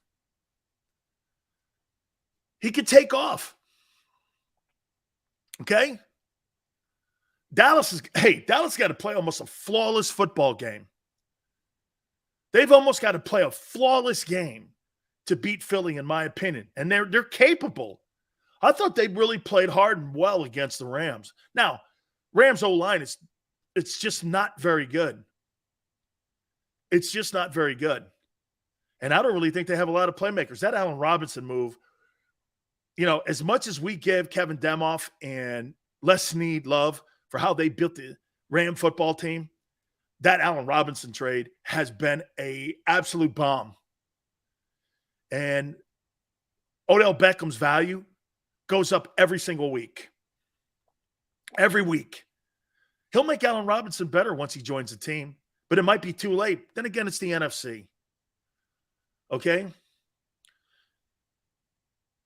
Beat says, does the read option system preclude to one read quarterback? Honest question. I think so. I think the RPO does. I think the RPO does go down that line, and why it's not a progression style offense. That's not, when you see a 7-step or a 5-step drop, you're going to be able to process the information and more, and you're going to see it because most of the time you're in shotgun. And to answer your question too, remember something in the RPO. Beats, remember something in the RPO. You're taking that mostly from the center. You're not in shotgun for that. So you've got to get down the line of scrimmage. You're not going to have a 10-read or a 3-read guy in an RPO system. It's going to be more one read because he's got to read the end. There's going to be a guy open, and he's got to figure out whether to hand it off, take it, throw it. So it's a built-in 3-person read. That's what the RPO is. So, yeah, I mean, I take OBJ fast. Way better 3 than Quez. Here's the one thing that I'll be a little bit suspect on Odell Beckham.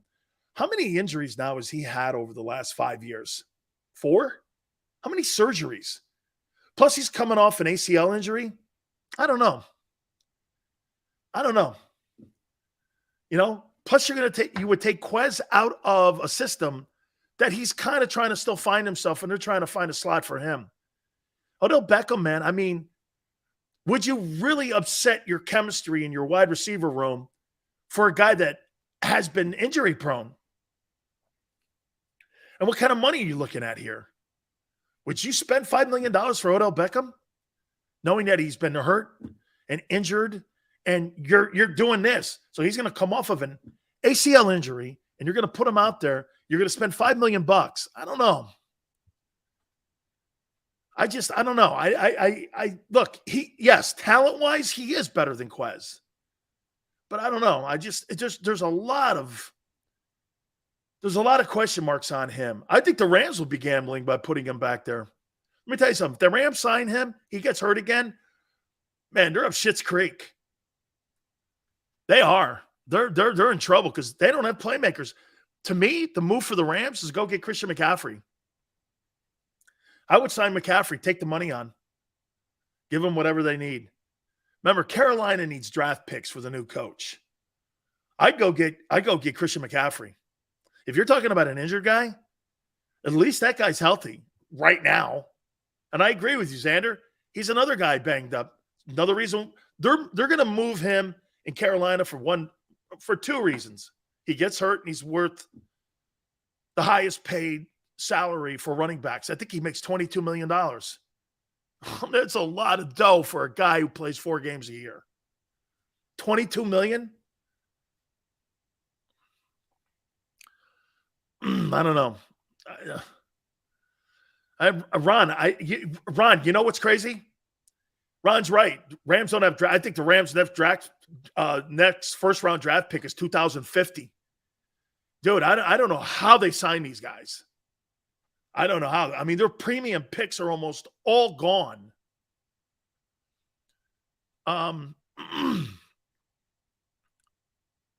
McCaffrey would kill it in Buffalo if healthy. So you're going to take a guy and send him to the cold in December. I don't know. Another guy, it's a gamble. I mean, 20. And by the way, we're not talking about a guy here that makes, $9 million or $7 million. He makes $20 million north of it. Wow. That's a big nut to take on. That's a big number, man. And Carolina's not just going to hand him over. They'd want a 2, 3, 4, something in multiple picks. Okay? I don't know. Carolina needs to get cap space, a quarterback, and picks. They want to rebuild. They half-assed it with a one-year coach who did a great job at Baylor with Matt Rule. Matt Rule had one good year at Baylor, and they gave him a $65 million contract. Where did you come up with that? Why would David Tepper go down there? Because he was an assistant coach in New York for a little bit? I never got that sign. I never got the Matt Rule hire. He had 1 year at Baylor. 1 year. And they gave him a $67 million contract. They still owe him $45. Ridiculous, man. You talk about getting whacked. There is it in a nutshell. Hey, I want to take a look at week 6 of the NFL. We're going to do that. We're probably going to do that at the top. A little bit more. What would you do, Dak or Cooper Rush? If you're Dallas and you're the Eagles and you're preparing, who do you fear more, Cooper Rush or Dak? Don't forget also our friends at Morgan & Morgan, where the fee is free, meaning this. They don't get paid unless you do. If you're hurt or injured on the job, one of the most important things you can do for you and your family is this. Hire an attorney firm that has your back. And that's what Morgan & Morgan has been doing for the past 30 years. Collected sums to the number of $13.5 billion. Attorneys in Philadelphia, 800 of them. In New York and in Florida, Morgan & Morgan is there to do battle for you. Call them at 800-512-1600. That's 800-512-1600. The call is free. The consultation's free. And when you call Morgan & Morgan, do me a favor. Tell them Dan Sileo sent you. I'm John Morgan of Morgan & Morgan. When you're hit from behind in a car crash, the insurance company may try to say, you can't possibly be hurt. It was only a few miles an hour. It's simply not true. You see, here's the thing. Getting hit at 10 miles per hour is like falling off of this. 15 miles per hour, like this. And only 25 miles per hour, this. Injured, dial pound law. There's only one Morgan & Morgan. Go to get your game on. Go for the beers. Go for the cheers. Go for the hit and the hits. Go for the stakes and the stakes. Go to get your parlay on. Go to get your party on. Go for the scene. Go for the screens. Go for the gallery. Go for the win. Go to Ocean. Visit theoceanac.com to plan your visit.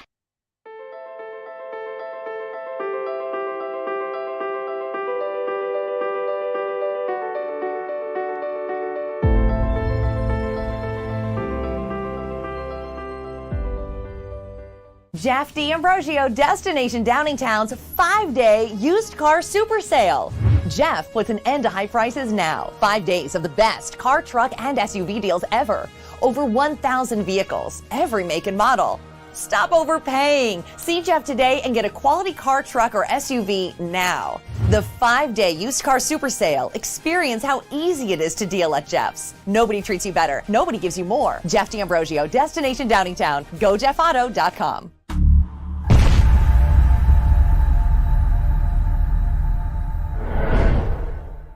Score and save this football season on your car insurance. Before the next game, save up to 40% on your auto insurance policy. That's right, 40% savings. Call an Audible this season and contact the Del Val Insurance Group. They're an advocate for you, not an insurance company. That means they'll get you the right coverage and save you up to 40%. Call managing partners Fran or Jim of Del Val Insurance, 215-354-0122, or score and save at dvigi.com. dvigi.com. Hi everybody, my name's Jason Lombardi. I'm an inspector at Ride Tech. At DryTech, we offer three major services, the first one being basement waterproofing. The second service we offer is foundation and structural repairs. And then the third service that we offer is mold remediation. If you feel you are having a waterproofing issue, give DryTech a call or check us out online.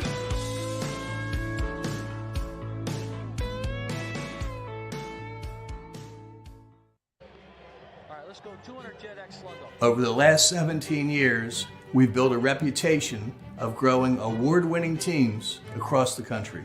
Staffing is not easy, but that's what we do every day, all day. The key to our success is storytelling, asking the right questions to find the right people. Hi, I'm Gary Kane, president of Kane Partners. We want to be your staffing partner.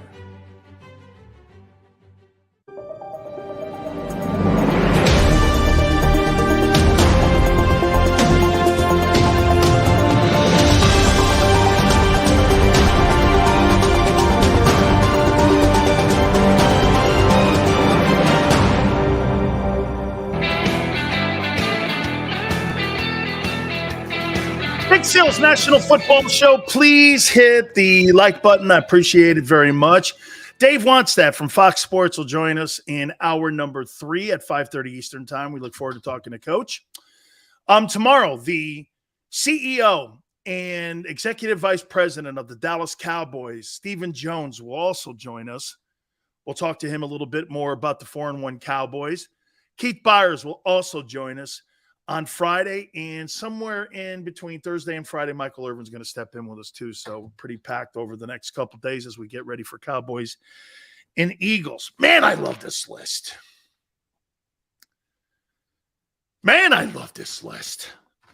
CBS and their top 10 quarterbacks. Stafford 10, Hurts 9. Dak Prescott, 8. That I don't get. Joe Burrow, 7. Lamar, 6. Justin Herbert, number 5. Tom Brady, 4. 45 years old. This guy's still doing it. Aaron Rodgers, number 3. Then this weekend, what a matchup. Josh Allen, 2, and Patrick Mahomes, number 1. CBSSports.com.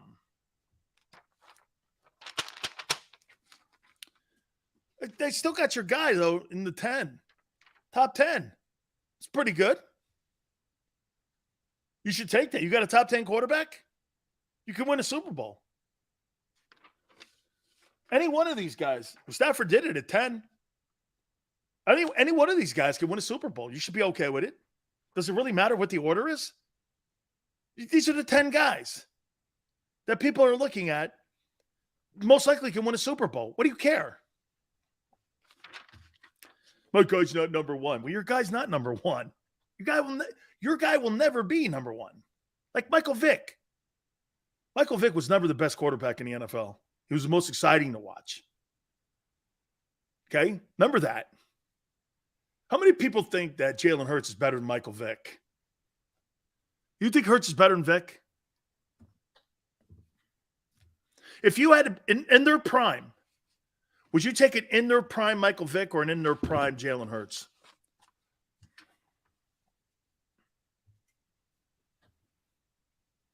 Who would you take? GT says, not yet. Manster says, Vick. Vick. Really? Wow.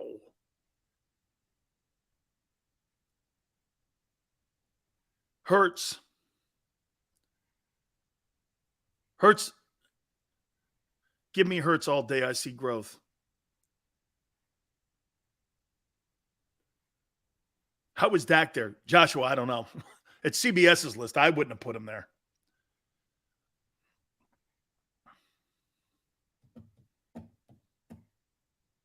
Oh, excuse me. Hurts in his prime? What's that mean? Hurts is not a passing quarterback. He's not. He wins games running.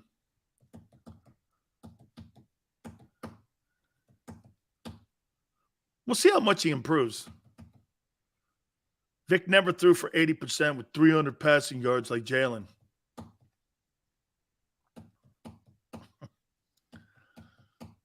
$300 yards. Blake Bortles threw for 450 and won a playoff game. Blake Bortles has more playoff wins than Jalen. I wouldn't be talking like that.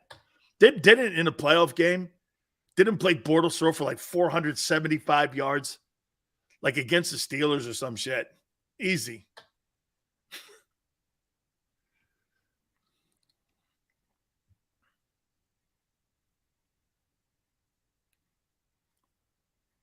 Oh, you went with Albert King. Wow, Albert King, what a great player. That's pretty cool, Steven. Dak is trash. Yeah, when he smashed the Steelers. Marcos, right? He threw for like 400, like almost 500 yards in that game. Right? They ran like, I mean, they blew out the Steelers. Blake Bortles. And that Jaguar defense. Right? I wish Hurts could throw the ball, but he's only on pace for a measly 4,600 yards and 12 touchdowns. How many guys in your life have you ever – imagine this. It'd be the biggest waste of 4,600 yards in your life. 4,600 yards. He must have thrown for 50 touchdowns. No. 12. 12? Jeez. 12. He's on pace for 12 touchdowns. Okay. Oh, man. Oh, man. Oh, look at Six Berg. Really? Well, Patrick Mahomes can throw the ball, son. I don't know what you're watching. Okay? And Lamar Jackson led the NFL in passing touchdowns when he won the unanimous MVP. So your comment has nothing to do with anything football. Anytime you bring race, religion, or politics into pro sports, you're a race baiter. It has nothing to do. That shit only works in politics because you can't change the scoreboard. You're either winning or you're losing. Plain and simple.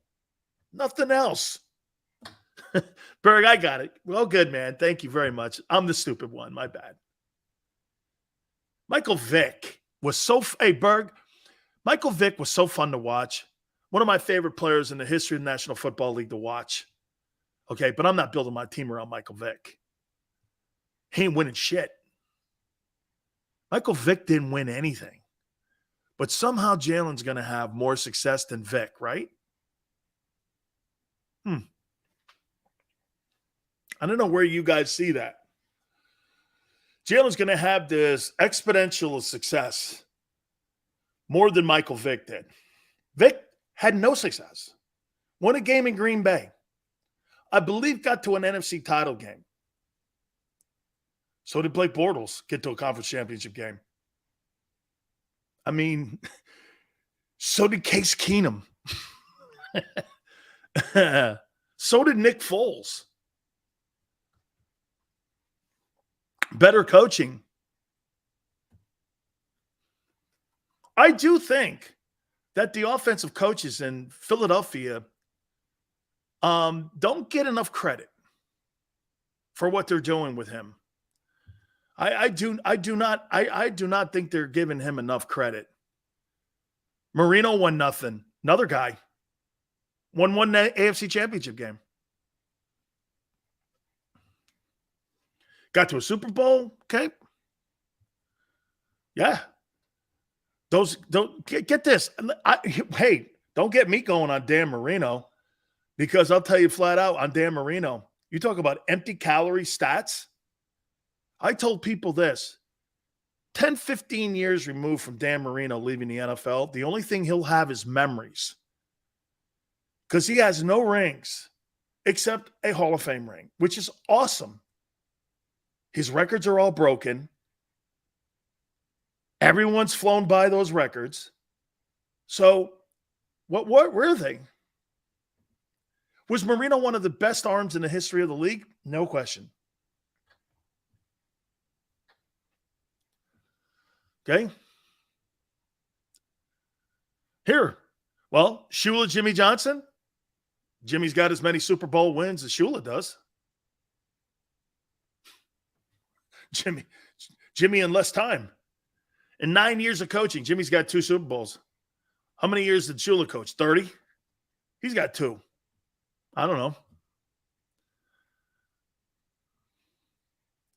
Hurts has never had an upper body injury. What is he, 24? Hurts is on pace for 20 rushing touchdowns. Yeah, that's not what I'm looking for. No way. 20 rushing touchdowns, and he's on pace for 12 TD passes. Great. Remedy for disaster. Remedy for, that's right. Marcos, I told people this all the time. The guy who is the most accomplished and has the biggest resume in the history of Miami Dolphin football as a quarterback is Bob Griese. People don't want to admit it. Griese threw the ball 12 times a game. Well, it was a different era, and Bob won 3 straight AFC championships, 2 straight Super Bowls, and one of those teams was undefeated. I don't know, and he's in the Hall of Fame. I don't know about you. Marino can't even sniff that. Very few quarterbacks in the NFL can sniff that. There's very few multiple Super Bowl winning quarterbacks that could sniff that. 3 straight AFC championships. In an era of the Raiders, Steelers, they did that. And Cowboys. And Vikings. They did that. They killed everyone. And they were undefeated. See, it wasn't just one season like the 85 Bears. That Dolphin dynasty is one of the greatest of all time. They weren't like the Eagles in 17 or the Bears in 85. They won 3 straight AFC championships, 3 straight conference titles, 2 straight Super Bowls. And again, one of those teams is the only unbeaten team in the history of the league. I don't know about you. You can give me Dan Marino all you want. Greatest thrower. Okay, well, Bob Griese is the most accomplished quarterback in the history of the Miami Dolphins. That's a fact. You could throw up all the numbers you want. Marino had 45 touchdowns, 47 touchdowns. What did it get you? Nothing. 0. Okay? 40 touchdowns is great. If Jalen Hurts has 20 touchdowns, he'll need surgery by the end of the year. If he has 20 rushing touchdowns, he won't make it to the end of the year. You think you're going to have a quarterback run the ball 50? Who's he, Bobby Douglas? Jalen Hurts is Bobby Douglas. The old Bear quarterback. They used to take off every play. Man, hour 3. Dave wants that. Fox Sports. We will talk Cowboys and Eagles. This guy was part of those great rivalries. He was the defensive coordinator of those great Dallas Cowboy teams. We'll talk a little Eagles and Cowboys with him. We'll ask him about Jalen. How would you defend Jalen? What would you do, Dak Prescott or Cooper Rush? Hour 3. Keep it here on the National Football Show. The greatest fans on earth. It's a bold statement, but would you expect anything less from Philadelphia? 58 years of heartache creates a toughness, a grit, a resolve not found in most. Sure, our prayers were answered, but now that we've had a taste, we're looking for more. Pondley Hockey, official partner of the Philadelphia Eagles. Action News at 11 with Rick Williams. It's the team you trust to bring it all together. The stories that impact your community, a sports roundup for the locals, and the AccuWeather forecast you depend on. Action News at 11 with Rick Williams. Go to get your game on. Go for the beers. Go for the cheers. Go for the hit and the hits. Go for the stakes and the stakes. Go to get your parlay on. Go to get your party on. Go for the scene. Go for the screens. Go for the gallery. Go for the win. Go to Ocean. Visit theoceanac.com to plan your visit. Since 1977 at Rafferty Subaru, we have always been about our customers and the community. Early on, a safe and durable option, we've evolved to become the best overall brand according to Kelley Blue Book. Over the last 14 years, we've donated thousands of dollars through the Subaru Share the Love event and found homes for hundreds of pets. The Rafferty family is proud of our 45 years in business. This month, celebrate our anniversary with special financing on select models. Visit us and see why.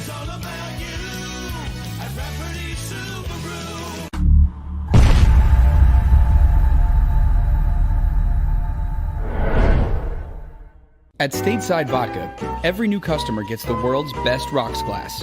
Free. What's that? A rocks glass? You're telling me that bottle is cut in half? You could say that. Holy shit. And you're telling me I can get one of these glasses for free? That's right. One free rocks glass per customer with each first-time purchase of Stateside Vodka. So good, it just disappears.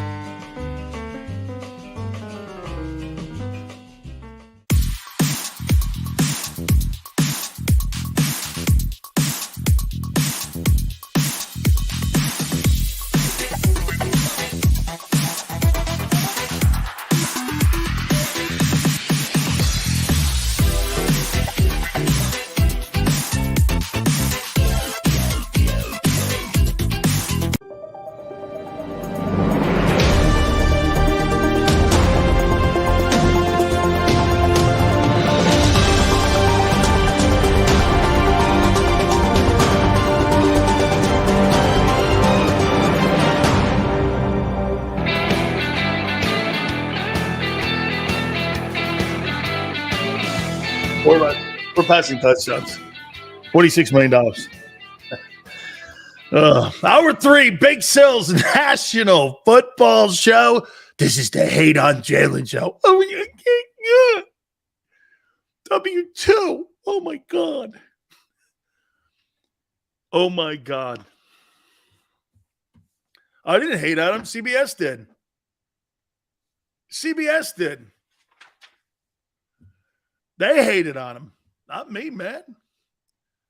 Not me. Oh, no. Everyone's driving the Jalen Hurts train.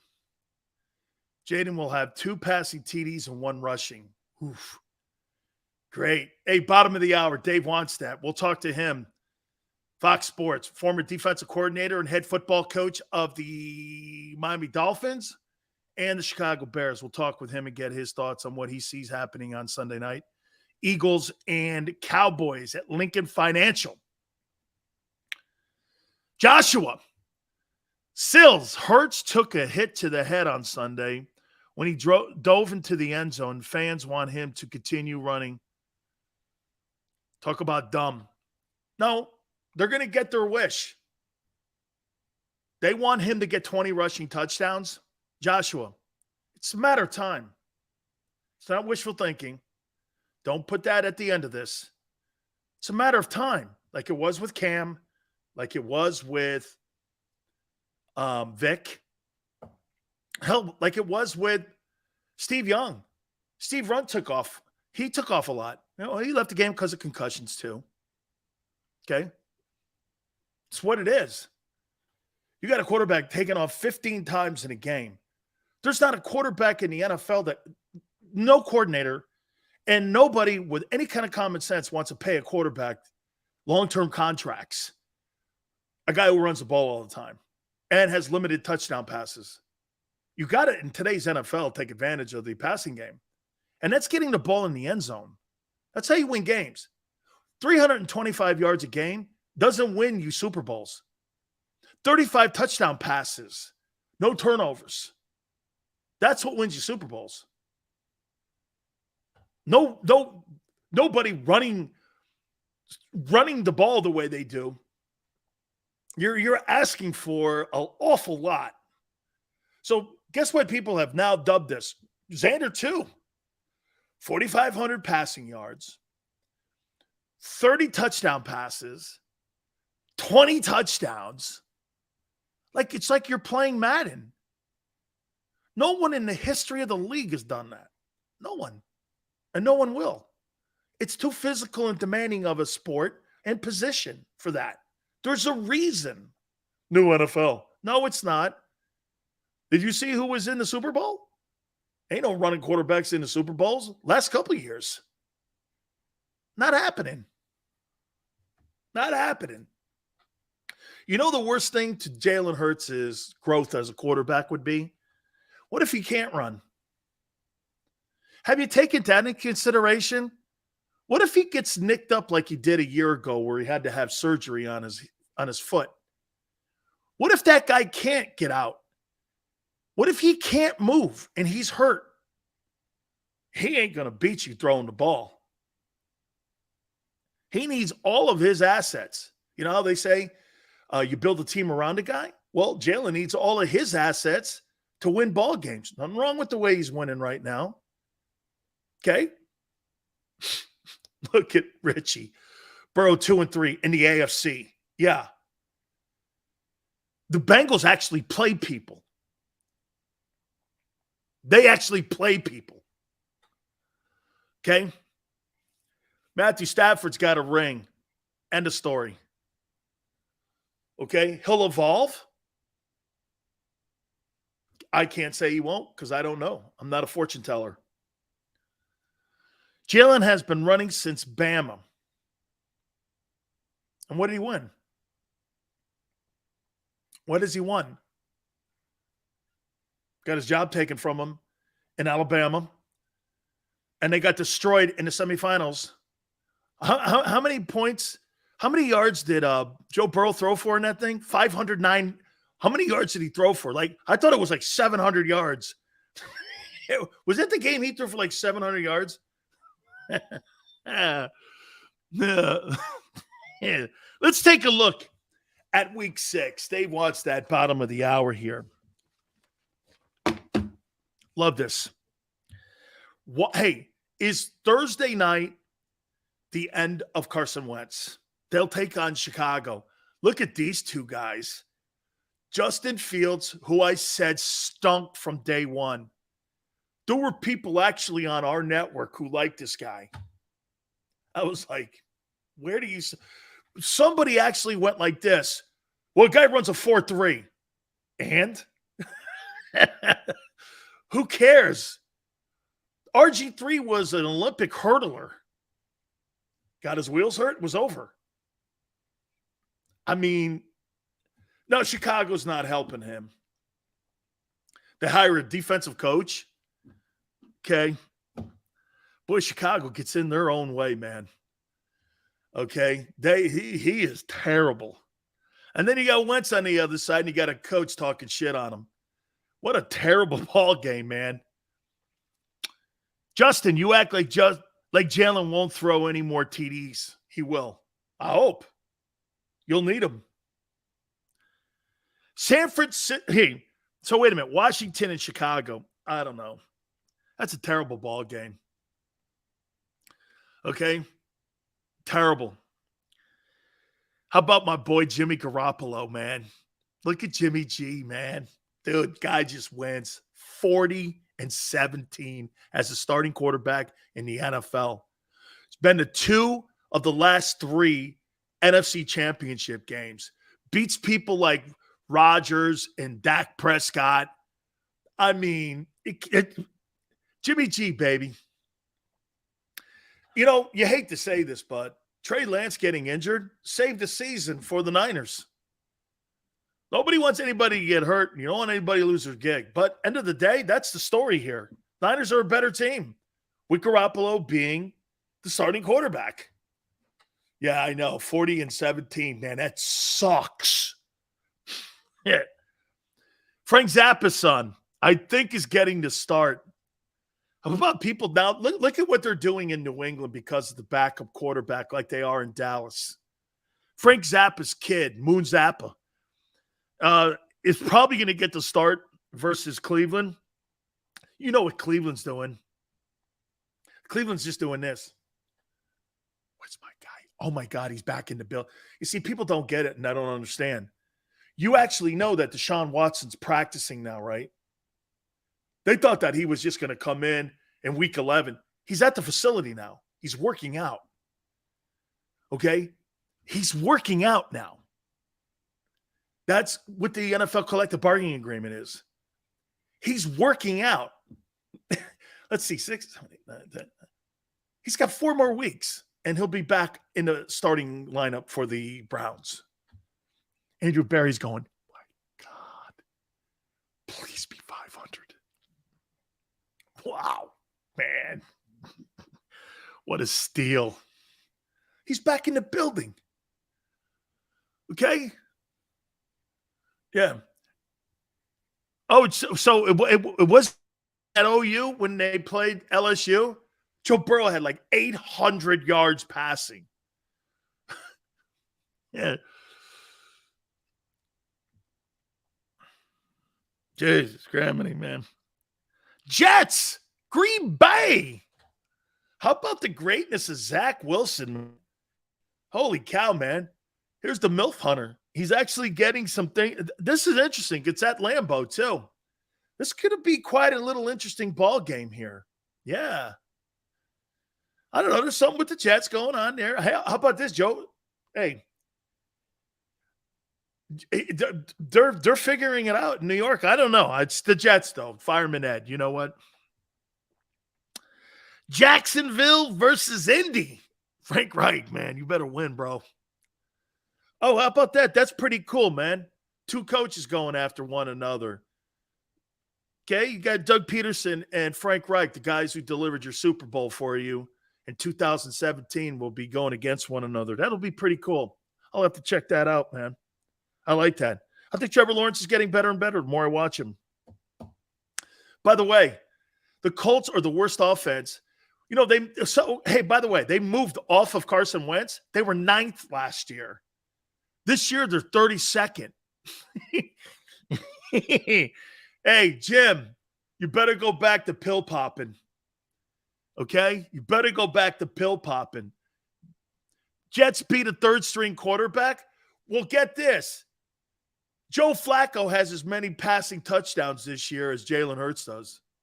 And he ain't even playing. Joe Flacco. I hated to say that. But Joe Flacco's got as many passing touchdowns this year as Jalen. Prolific. Minnesota, Miami. I don't even know who's starting at quarterback for Miami. Okay? I don't. And Minnesota's going to run their record to 5-1. How about that? They got to go down to South Florida, though. It's pretty hot down there, so we'll see if the weather. Cincinnati at New Orleans. Always a tough place to play. Absolutely always a tough place to play down there. Baltimore at the New York Giants. What a heck of a ball game here. It's in the Meadowlands, too. Dude, come on, the Giants. Daniel Dimes Jones. Daniel Jones. Dude, he's a bum. Bucks go to Pittsburgh. I don't think Tampa's playing that hot. I think that O-line has really affected that offense. Okay? You bet, baby. Timothy goes, Sill's always talking about Jimmy G. Well, yeah, when you go to 2 of the last 3 NFC title games and you're 40-17, you're going to have me talk about you. You win a lot of games. Yeah. Flacco ever go 5-0? No, he won a Super Bowl, though. 85. No, maybe not 5-0, but he did win a Super Bowl. Keep your 5-0. I'll take the ring. Wouldn't you? Hey, did Flacco ever go 5-0? I don't know. I know he won a Super Bowl. And he was the starting quarterback because then it gave him the bag of money the next year. Ravens defense won the Super Bowl, of course.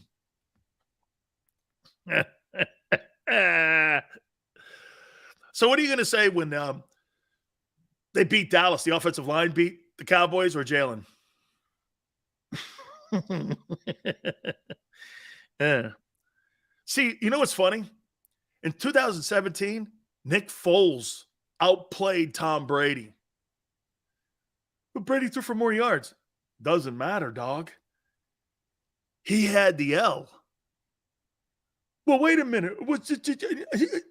No. I don't care how many passes yards you throw for. Foles beat Brady. Foles beat Brady. He could throw for 900 yards. Doesn't matter. It's like me going like this. Hey, in the national championship game, I had 12 tackles and 2 sacks. I played great. Did you lose? Yeah. It's a dumb comment.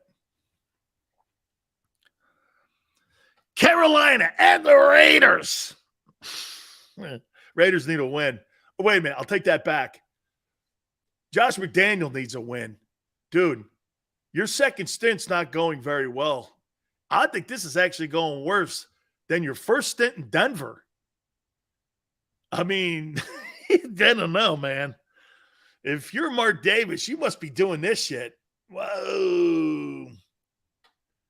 Okay. Team game. Really?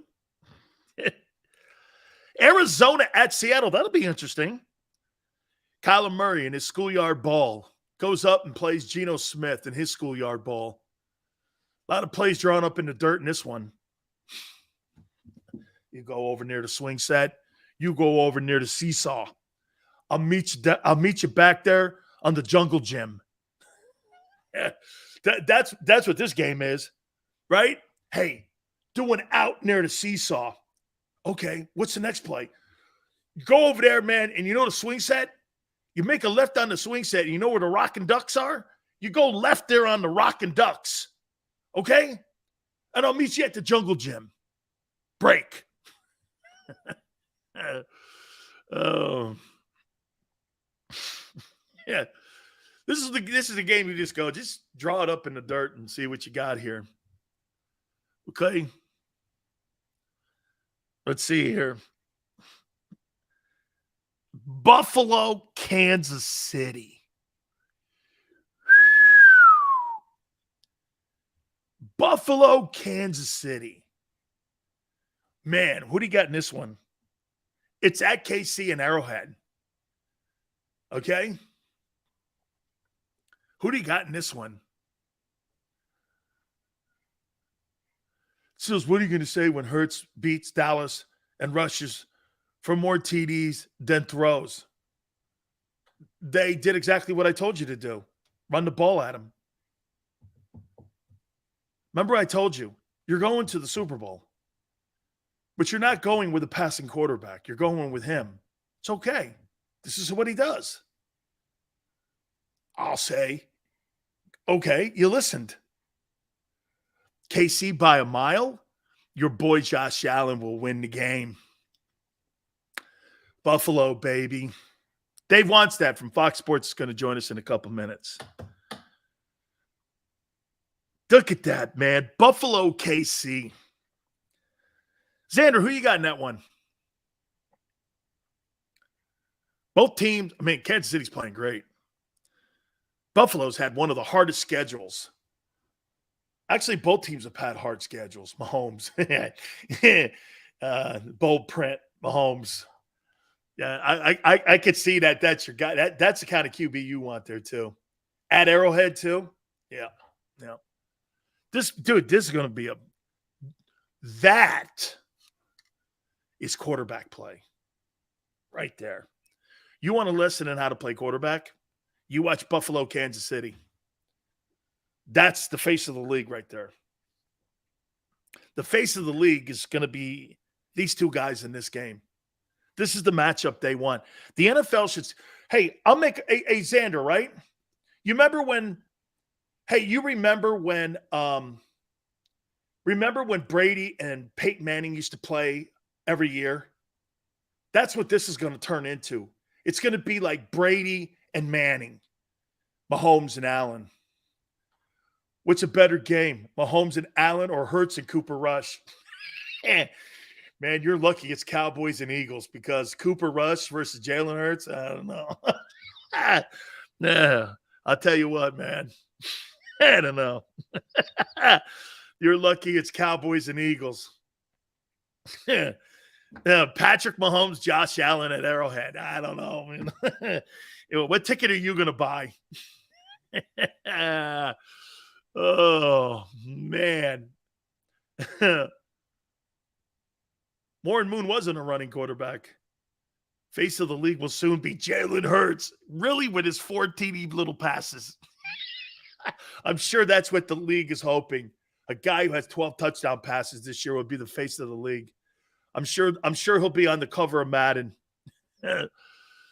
Okay, Sills, did you break up the continuity of a team to add another from Carolina? If you're talking Christian McCaffrey, Joshua, the money's $20 million. You're going to pick his contract up? Why would the Eagles do that? Philly's not going to be in a market for that. Why would they? No. That doesn't make sense. Now, Michael Thomas? Depends on where the Saints are. I think the Saints are going to move some pieces. The Saints need a quarterback. Jameis Winston ain't going to work. 4 passing TDs, top 5 in MVP race. Congratulations.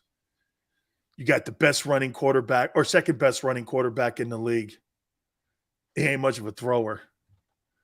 She goes, don't you get tired of being wrong? I'm never wrong. And one day you'll figure out why. But see, you're not that smart, Paul. Xander knows. I'm never wrong. So Jalen Hurts faces off with who in the Super Bowl, Mahomes or Allen? I said Buffalo. I'm not paying anything for McCaffrey too, man. But watch this. It would not shock me if Buffalo or the Rams pick him up. Can you imagine if they put that in there like that? Holy cow. He's injury prone. He surely is. And they would have to use him. You would hope that they would use that he makes it to the playoffs. McCaffrey should be free. He's injury prone. All of this while being undefeated. Being undefeated doesn't mean you're the best team in the league. Jesus is never wrong. Okay, Snowflake.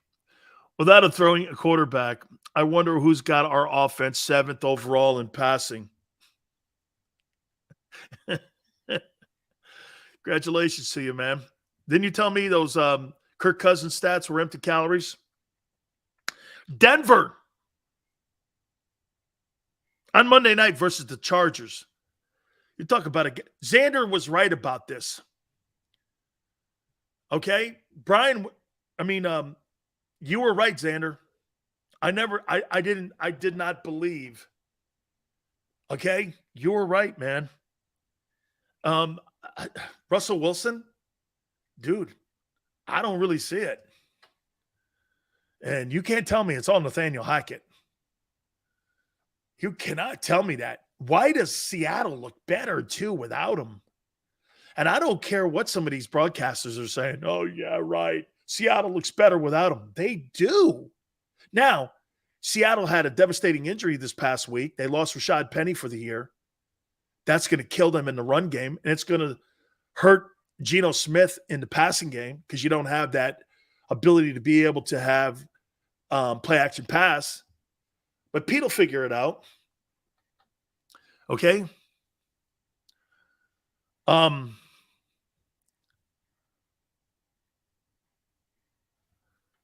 CBS, those are CBS's picks, my friend. I never thought I'd ever say it, but Xander, you're dead on with this thing here, man.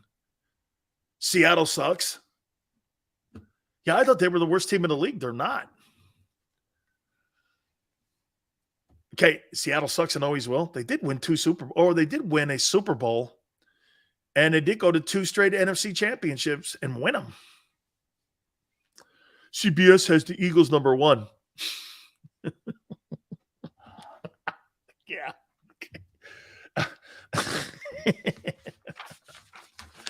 Come on, man. Seattle's always, Seattle's like Tallahassee, Nick. Okay, there's no sunshine.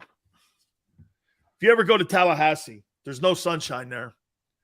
Okay, the sun's never out in Tallahassee. I don't know why. Okay. No, Maniac. I wanted Deshaun Watson. You know the guy that got $230 million guaranteed? I wanted that guy in Philly. No. Russell Wilson, I didn't really make a pitch for that. I was more Deshaun, like 20 other teams. That's the guy I wanted.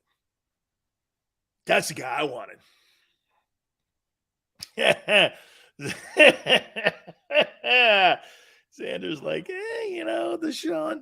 God, you got 25 sexual potential assault accusations against you. The league is mad at you. The league's mad at the Browns. They gave him a raise. Now he's got $230 guaranteed. Boom. Bang. How about this? There's one thing that is going to be a slam dunk certainty. Some of you believe Jalen Hurts will be paid. He'll never, in a billion years, get a Deshaun Watson deal. Ever.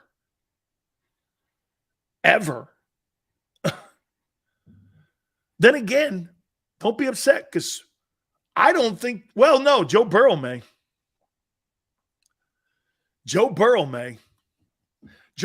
going to get a lot of money guaranteed.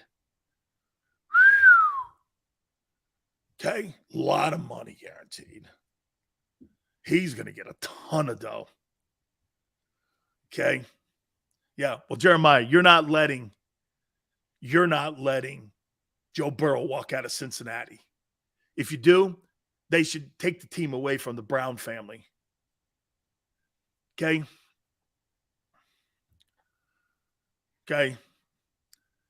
Sileo, Howie did give Wentz a lot of money. Not $230 guaranteed, dude. Not $45 million a year either. You think Jeffrey Lurie's going to go, here's a blank check, fill out the guarantee. Really? For 12 TDs. Okay.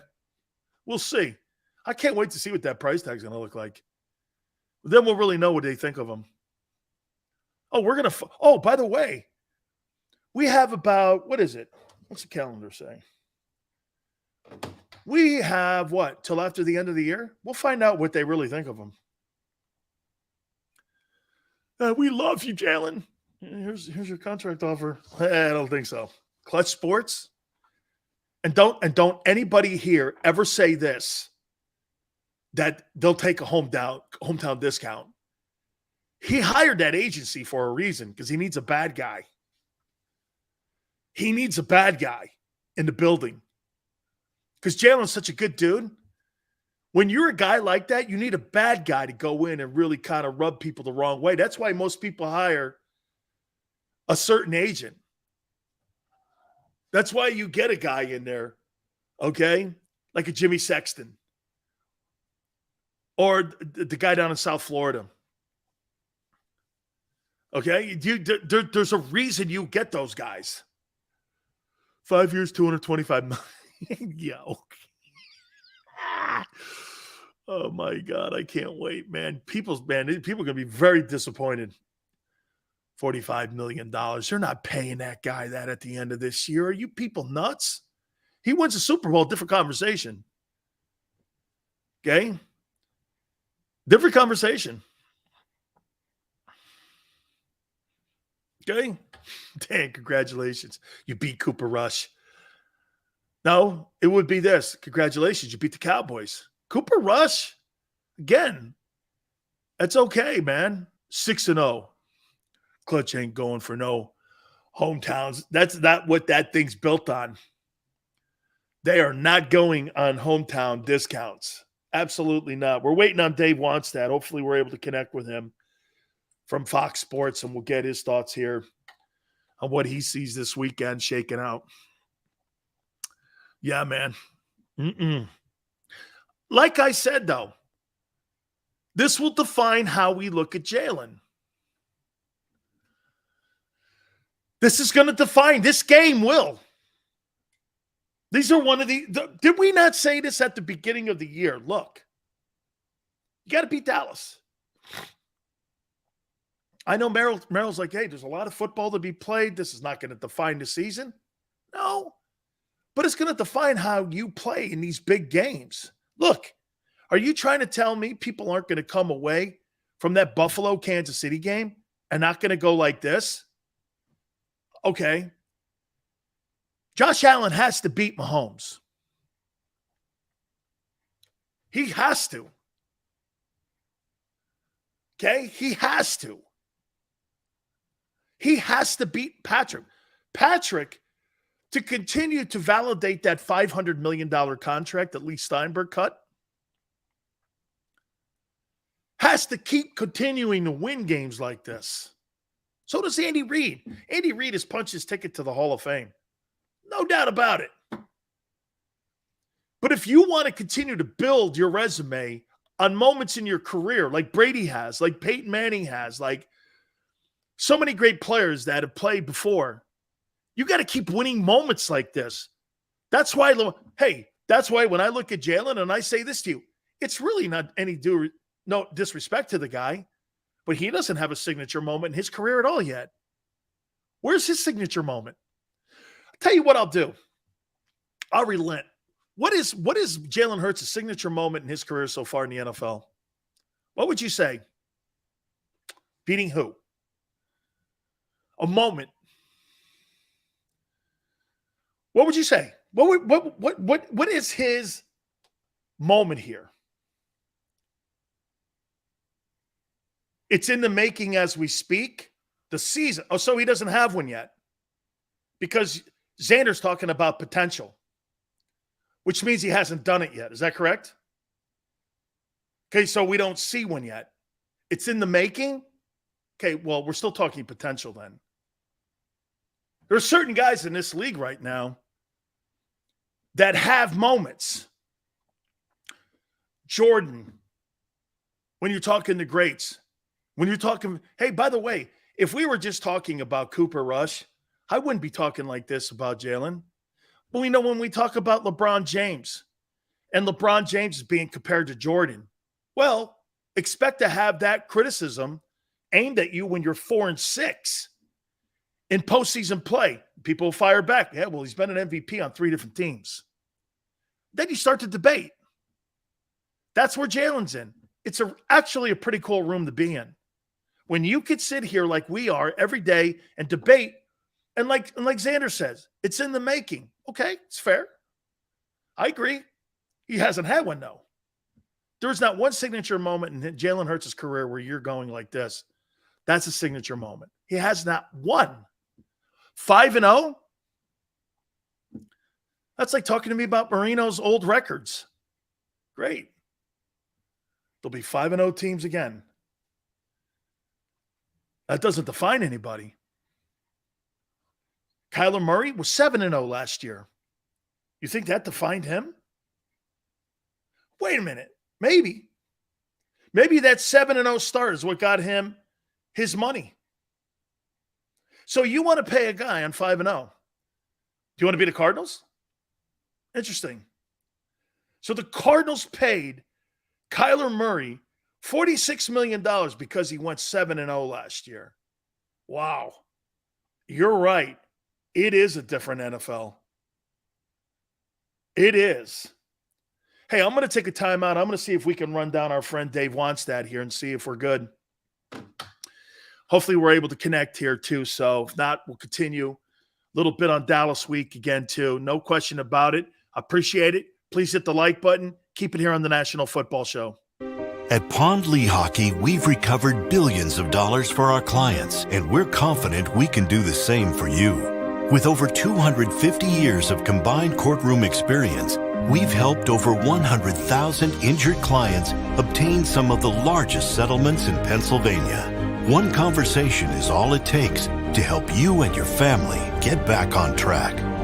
If you've been injured in an accident, give Pond Lehocky a call. Go to get your game on. Go for the beers. Go for the cheers. Go for the hit and the hits. Go for the stakes and the stakes. Go to get your parlay on. Go to get your party on. Go for the scene. Go for the screens. Go for the gallery. Go for the win. Go to Ocean. Visit theoceanac.com to plan your visit. Go passionately. Go fearlessly. Go confidently. Go Birds! Go confidently towards your goals with First Trust, Philly's hometown bank for nearly 90 years, and the official bank of the Philadelphia Eagles. We're focused on getting you over the goal line. So go with conviction. Go with trust. Go Birds! And go forward with us by your side. First Trust Bank, the official bank of Philadelphia dreams. Oh, and go Birds.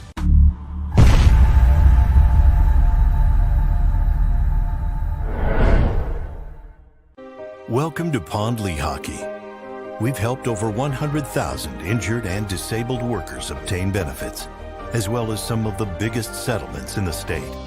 If you've been injured at work, give Pond Lehocky a call. Score and save in southeastern PA and Delaware with Colony Pools this football season, and let the experts close your pool with a custom Merlin safety cover in green for the birds. And if you join our Winter Watch team, we'll give you another 20% off, and Colony Pools will handle it all. Keep your tiles on your pool, not in your pool. Fly with Colony right now, Birds fans. Visit flywithcolony.com. Jeff D'Ambrosio, Destination Downingtown's 5-day used car super sale. Jeff puts an end to high prices now. 5 days of the best car, truck, and SUV deals ever. Over 1,000 vehicles, every make and model. Stop overpaying. See Jeff today and get a quality car, truck, or SUV now. The 5-day used car super sale. Experience how easy it is to deal at Jeff's. Nobody treats you better. Nobody gives you more. Jeff D'Ambrosio, Destination Downingtown. GoJeffAuto.com.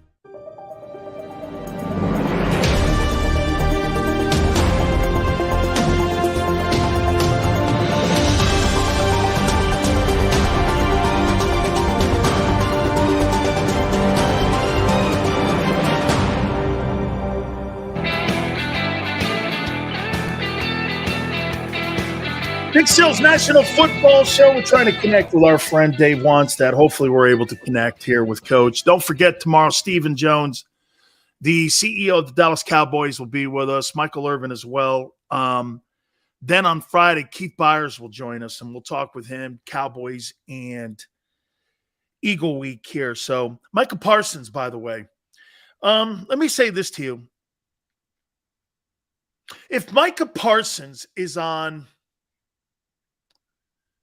the Minnesota Vikings, do we look at him in the same light as we are right now? I'll tell you one thing about being in the Cowboys uniform. You're overhyped.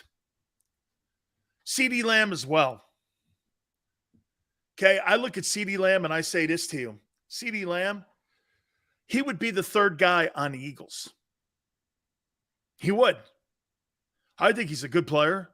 But I don't think he's better than Devontae, and I don't think he's clearly not better than AJ. Okay? He's not. He's just, I think that he's a good football player. He totally is. But because you wear the star, and because the media, like I said, you could turn on a Fox show, and all they're talking about are the Cowboys being 4-1. There's more conversation nationally about the Cowboys 4-1 than there is about the Eagles 5-0. What does that tell you? They look at the Cowboys as a bigger story. Because why? The Dallas Cowboys sell.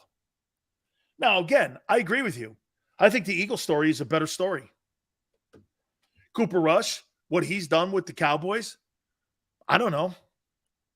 It'd be like telling me that if Jalen got hurt, Gardner Minshew came in, and he won 2-3 games. So that's what backup quarterbacks in this league are supposed to do. But because of Jerry and everything else, they overblow this stuff. The Cowboys have been here. I'm going to make a comparison to you. Okay? I'm going to make a comparison, and to me, I think that this is who and how the media acts. Notre Dame and the Dallas Cowboys are the two most overhyped football teams every freaking year.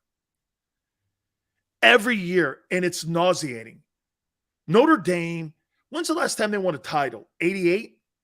And before that, what, 77? Then before that, it was like 73 and then in the 60s. They make Notre Dame every year sound like they're Alabama. If Alabama or if Notre Dame starts out 5-0, let me give you a great example. Joe Klatt, you know the guy on Fox who calls college football? He's got Ohio State number 1. Why? Because he works for Fox and they have a deal with Big Ten.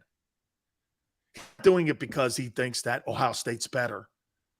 He's doing it to promote the network. Why do you think that him and Gus Johnson every week are rooting for Michigan? Because the last 3 weeks, Michigan has been like Big Noon Sunday or Big Noon Saturday off. That's the only reason they do that, is because they're hoping because Michigan's got a great brand.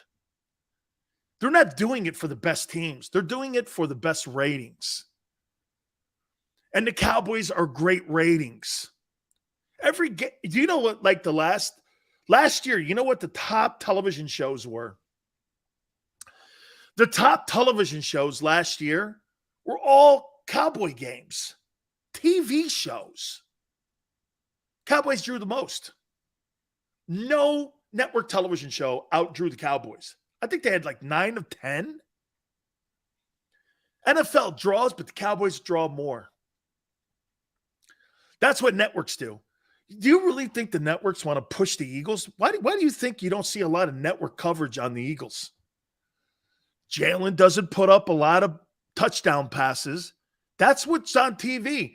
What were they? Remember when what was the game? Was it Kansas City and the Rams that Monday night that they went back and forth and there was like 9 touchdown passes in it?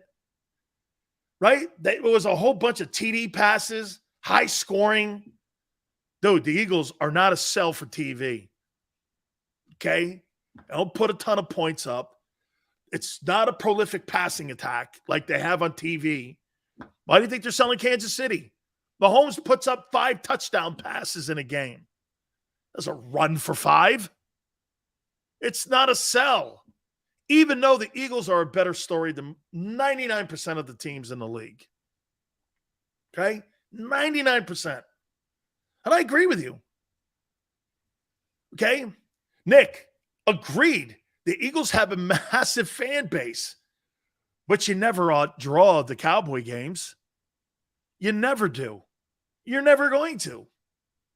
Because they have the networks pushing them. Networks don't push the Eagles. When have you ever seen Fox push the Eagles?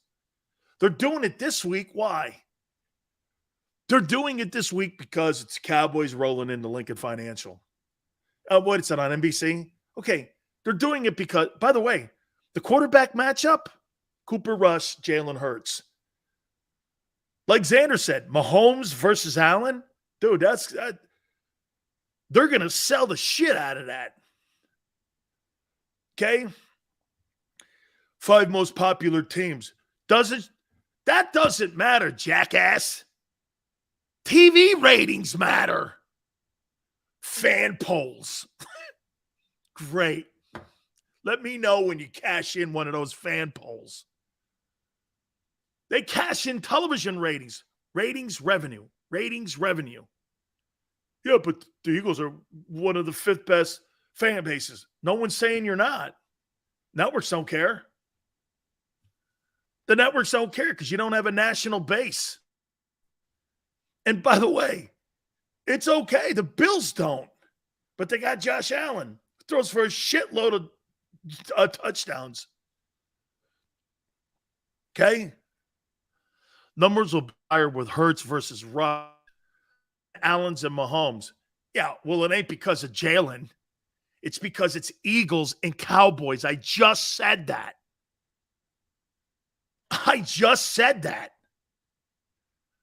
Correct. I just said that. Okay? Top 3 fan bases. Great. And I know this.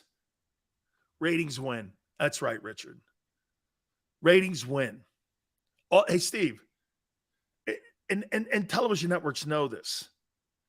That's why they have all these television shows. That's why they mostly lead with, it makes me nauseated. It's nauseating. Absolutely nauseating. Cowboys will be seeing stars when they face the Eagles. Philly's a huge market. So San Francisco. Brandon says the networks only market teams that are going to be in their network, and Eagles aren't going to be on the networks for Sunday night. But NBC, listen, one thing about NBC, Brandon, they have more affiliates than any other network. So there's going to be a lot of people watching this game on Sunday night. NBC has the most affiliates between Fox, CBS, and ABC. Okay, that's a fact. That's why Jay Leno always beat Letterman, because he had more affiliates across the country.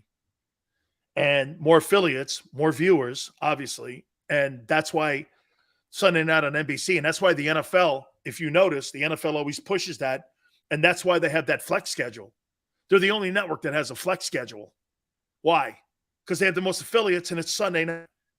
The NFL has turned Sunday night football into what Monday night used to be. You know, they're putting better games on Monday night now because they got Buck and Aikman on it. But traditionally, like, look at this Sunday night game. Denver and the Chargers, that's not bad because it's AFC. And the best teams are in the AFC. Okay? So, yeah. You know what, 85? One thing about my boy Tony Bruno, he sure likes to talk a lot of politics. You know? And I kind of get away from that a little bit now. Politics, I don't need it here. Not my deal. I love Tony. You know I do. He's one of my favorite hosts of all time. Politics, I don't want to hear about it. I can watch that stuff on TV and up. Okay?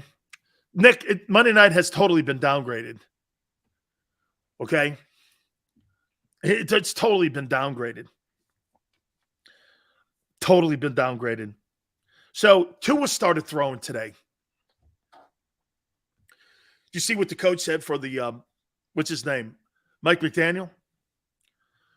Tua's definitely out. Tua's not playing again. I don't think Tua will be on the field at all this year. You think Tua plays this year? I don't. I do not think they're going to clear this kid. What doctor in his right mind is going to clear a guy who got 2 concussions inside of 4 days? Okay? Who? Who's him?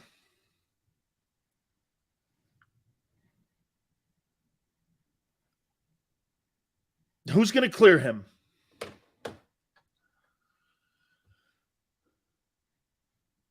$85 would love you to Philly.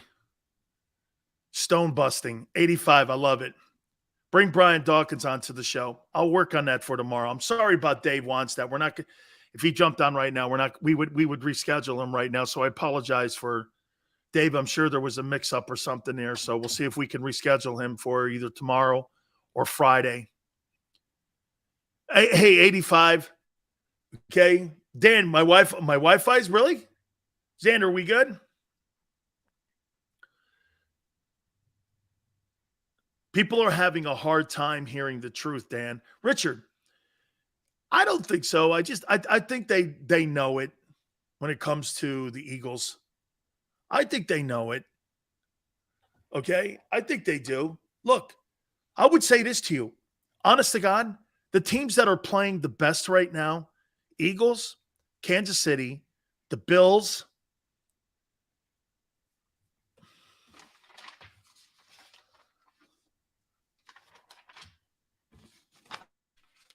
San Francisco,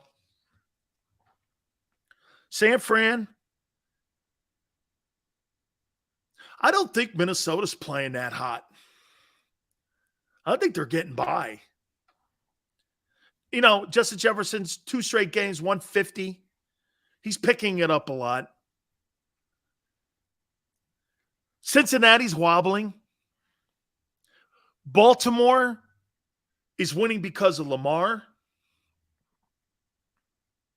Raiders are not playing good. The Giants, I don't buy. But they're playing good. I mean, you know one thing about the Giants? They play with great energy, don't they? Paul, Justin Jefferson, and Kirk Cousins last 2 weeks put up gargantuan numbers and a bunch of touchdowns. Bunch of TD passes. Ain't 4. Yeah. Like I said, Joe Flacco has as many touchdown passes as Jalen Hurts. Prolific. Tampa Bay. I don't know. What are they, 3-2? Buffalo, Kansas City are great. Dallas is playing good. Washington and Chicago, I don't know. Miami's totally fallen off the planet since that injury. Giants winning the NFC East, not likely. Let me just say this to you. The Eagles will pound that team into submission. You'll think it's like a wrestling match, and they'll get choked out. Okay? They'll get choked out. Be like Nate Diaz choking Conor McGregor out. All of a sudden, you try turning Nate around. Nate's going to grab you, man, put you in a guillotine. It's over. Yeah, Greg agreed. I think Brian Dable's done a hell of a job with that football team. Okay? I do. I think they've done a hell of a job with that, man. Jalen will have 25 passing TDs minimum. He's got 4. When does he pick it up? Cowboy game? With Michael Parsons and DeMarcus Lawrence. He's going to pick it up. Okay. I can't wait to see that. I hope they don't throw the ball in that game. Why would you give the team the opportunity to rush the passer? Why would you give that defense the two things to do, turnovers and sacks? Why would you put them in a position? Okay? Freezer goes, Tua's already practicing. No, he's throwing the ball. You think they're going to allow that guy to get hit? Tua will own the Dolphins. How many TDs he has? Just win me a Lombardi. Okay? Troy Aikman averaged 14 TDs a season. Well, I wouldn't sit around and go like this. I'm building my team around Troy Aikman. I love Troy, but would that be a guy you'd build your team around, Troy Aikman? Or would you build it around a running attack? Remember something. Troy went to the Hall of Fame because of a running attack, not because he was a prolific passer. And that's all I'm telling you, you are. Sure, you want to make that same comparison? Fine. Troy was no prolific passer. He had Emmitt Smith. But he had Michael Irvin. And who else? Alvin Harper? Did Alvin Harper ever have 1,000 yards in his career in Dallas? I don't know.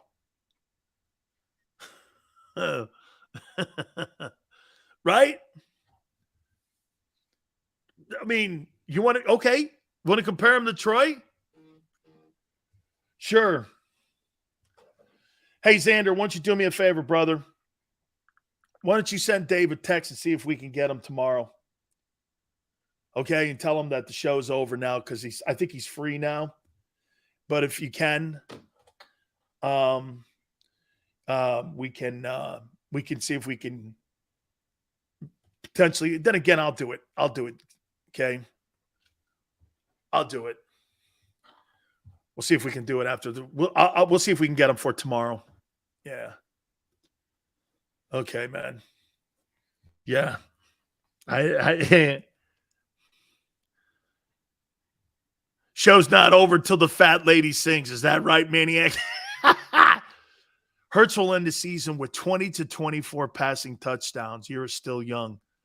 6 points is 6 points.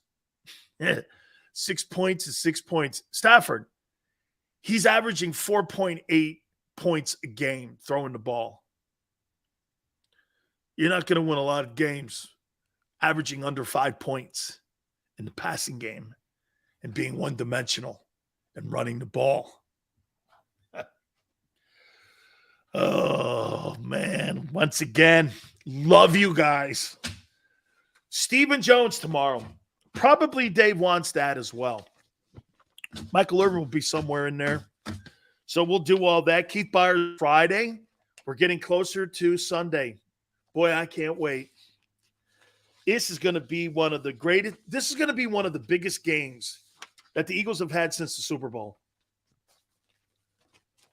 You know what? Hey, Xander, you think this is the biggest game that the Eagles will play since the Super Bowl?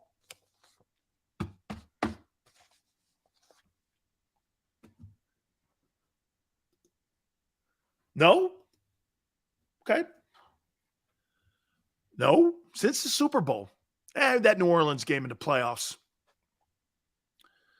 That New Orleans game probably. All right.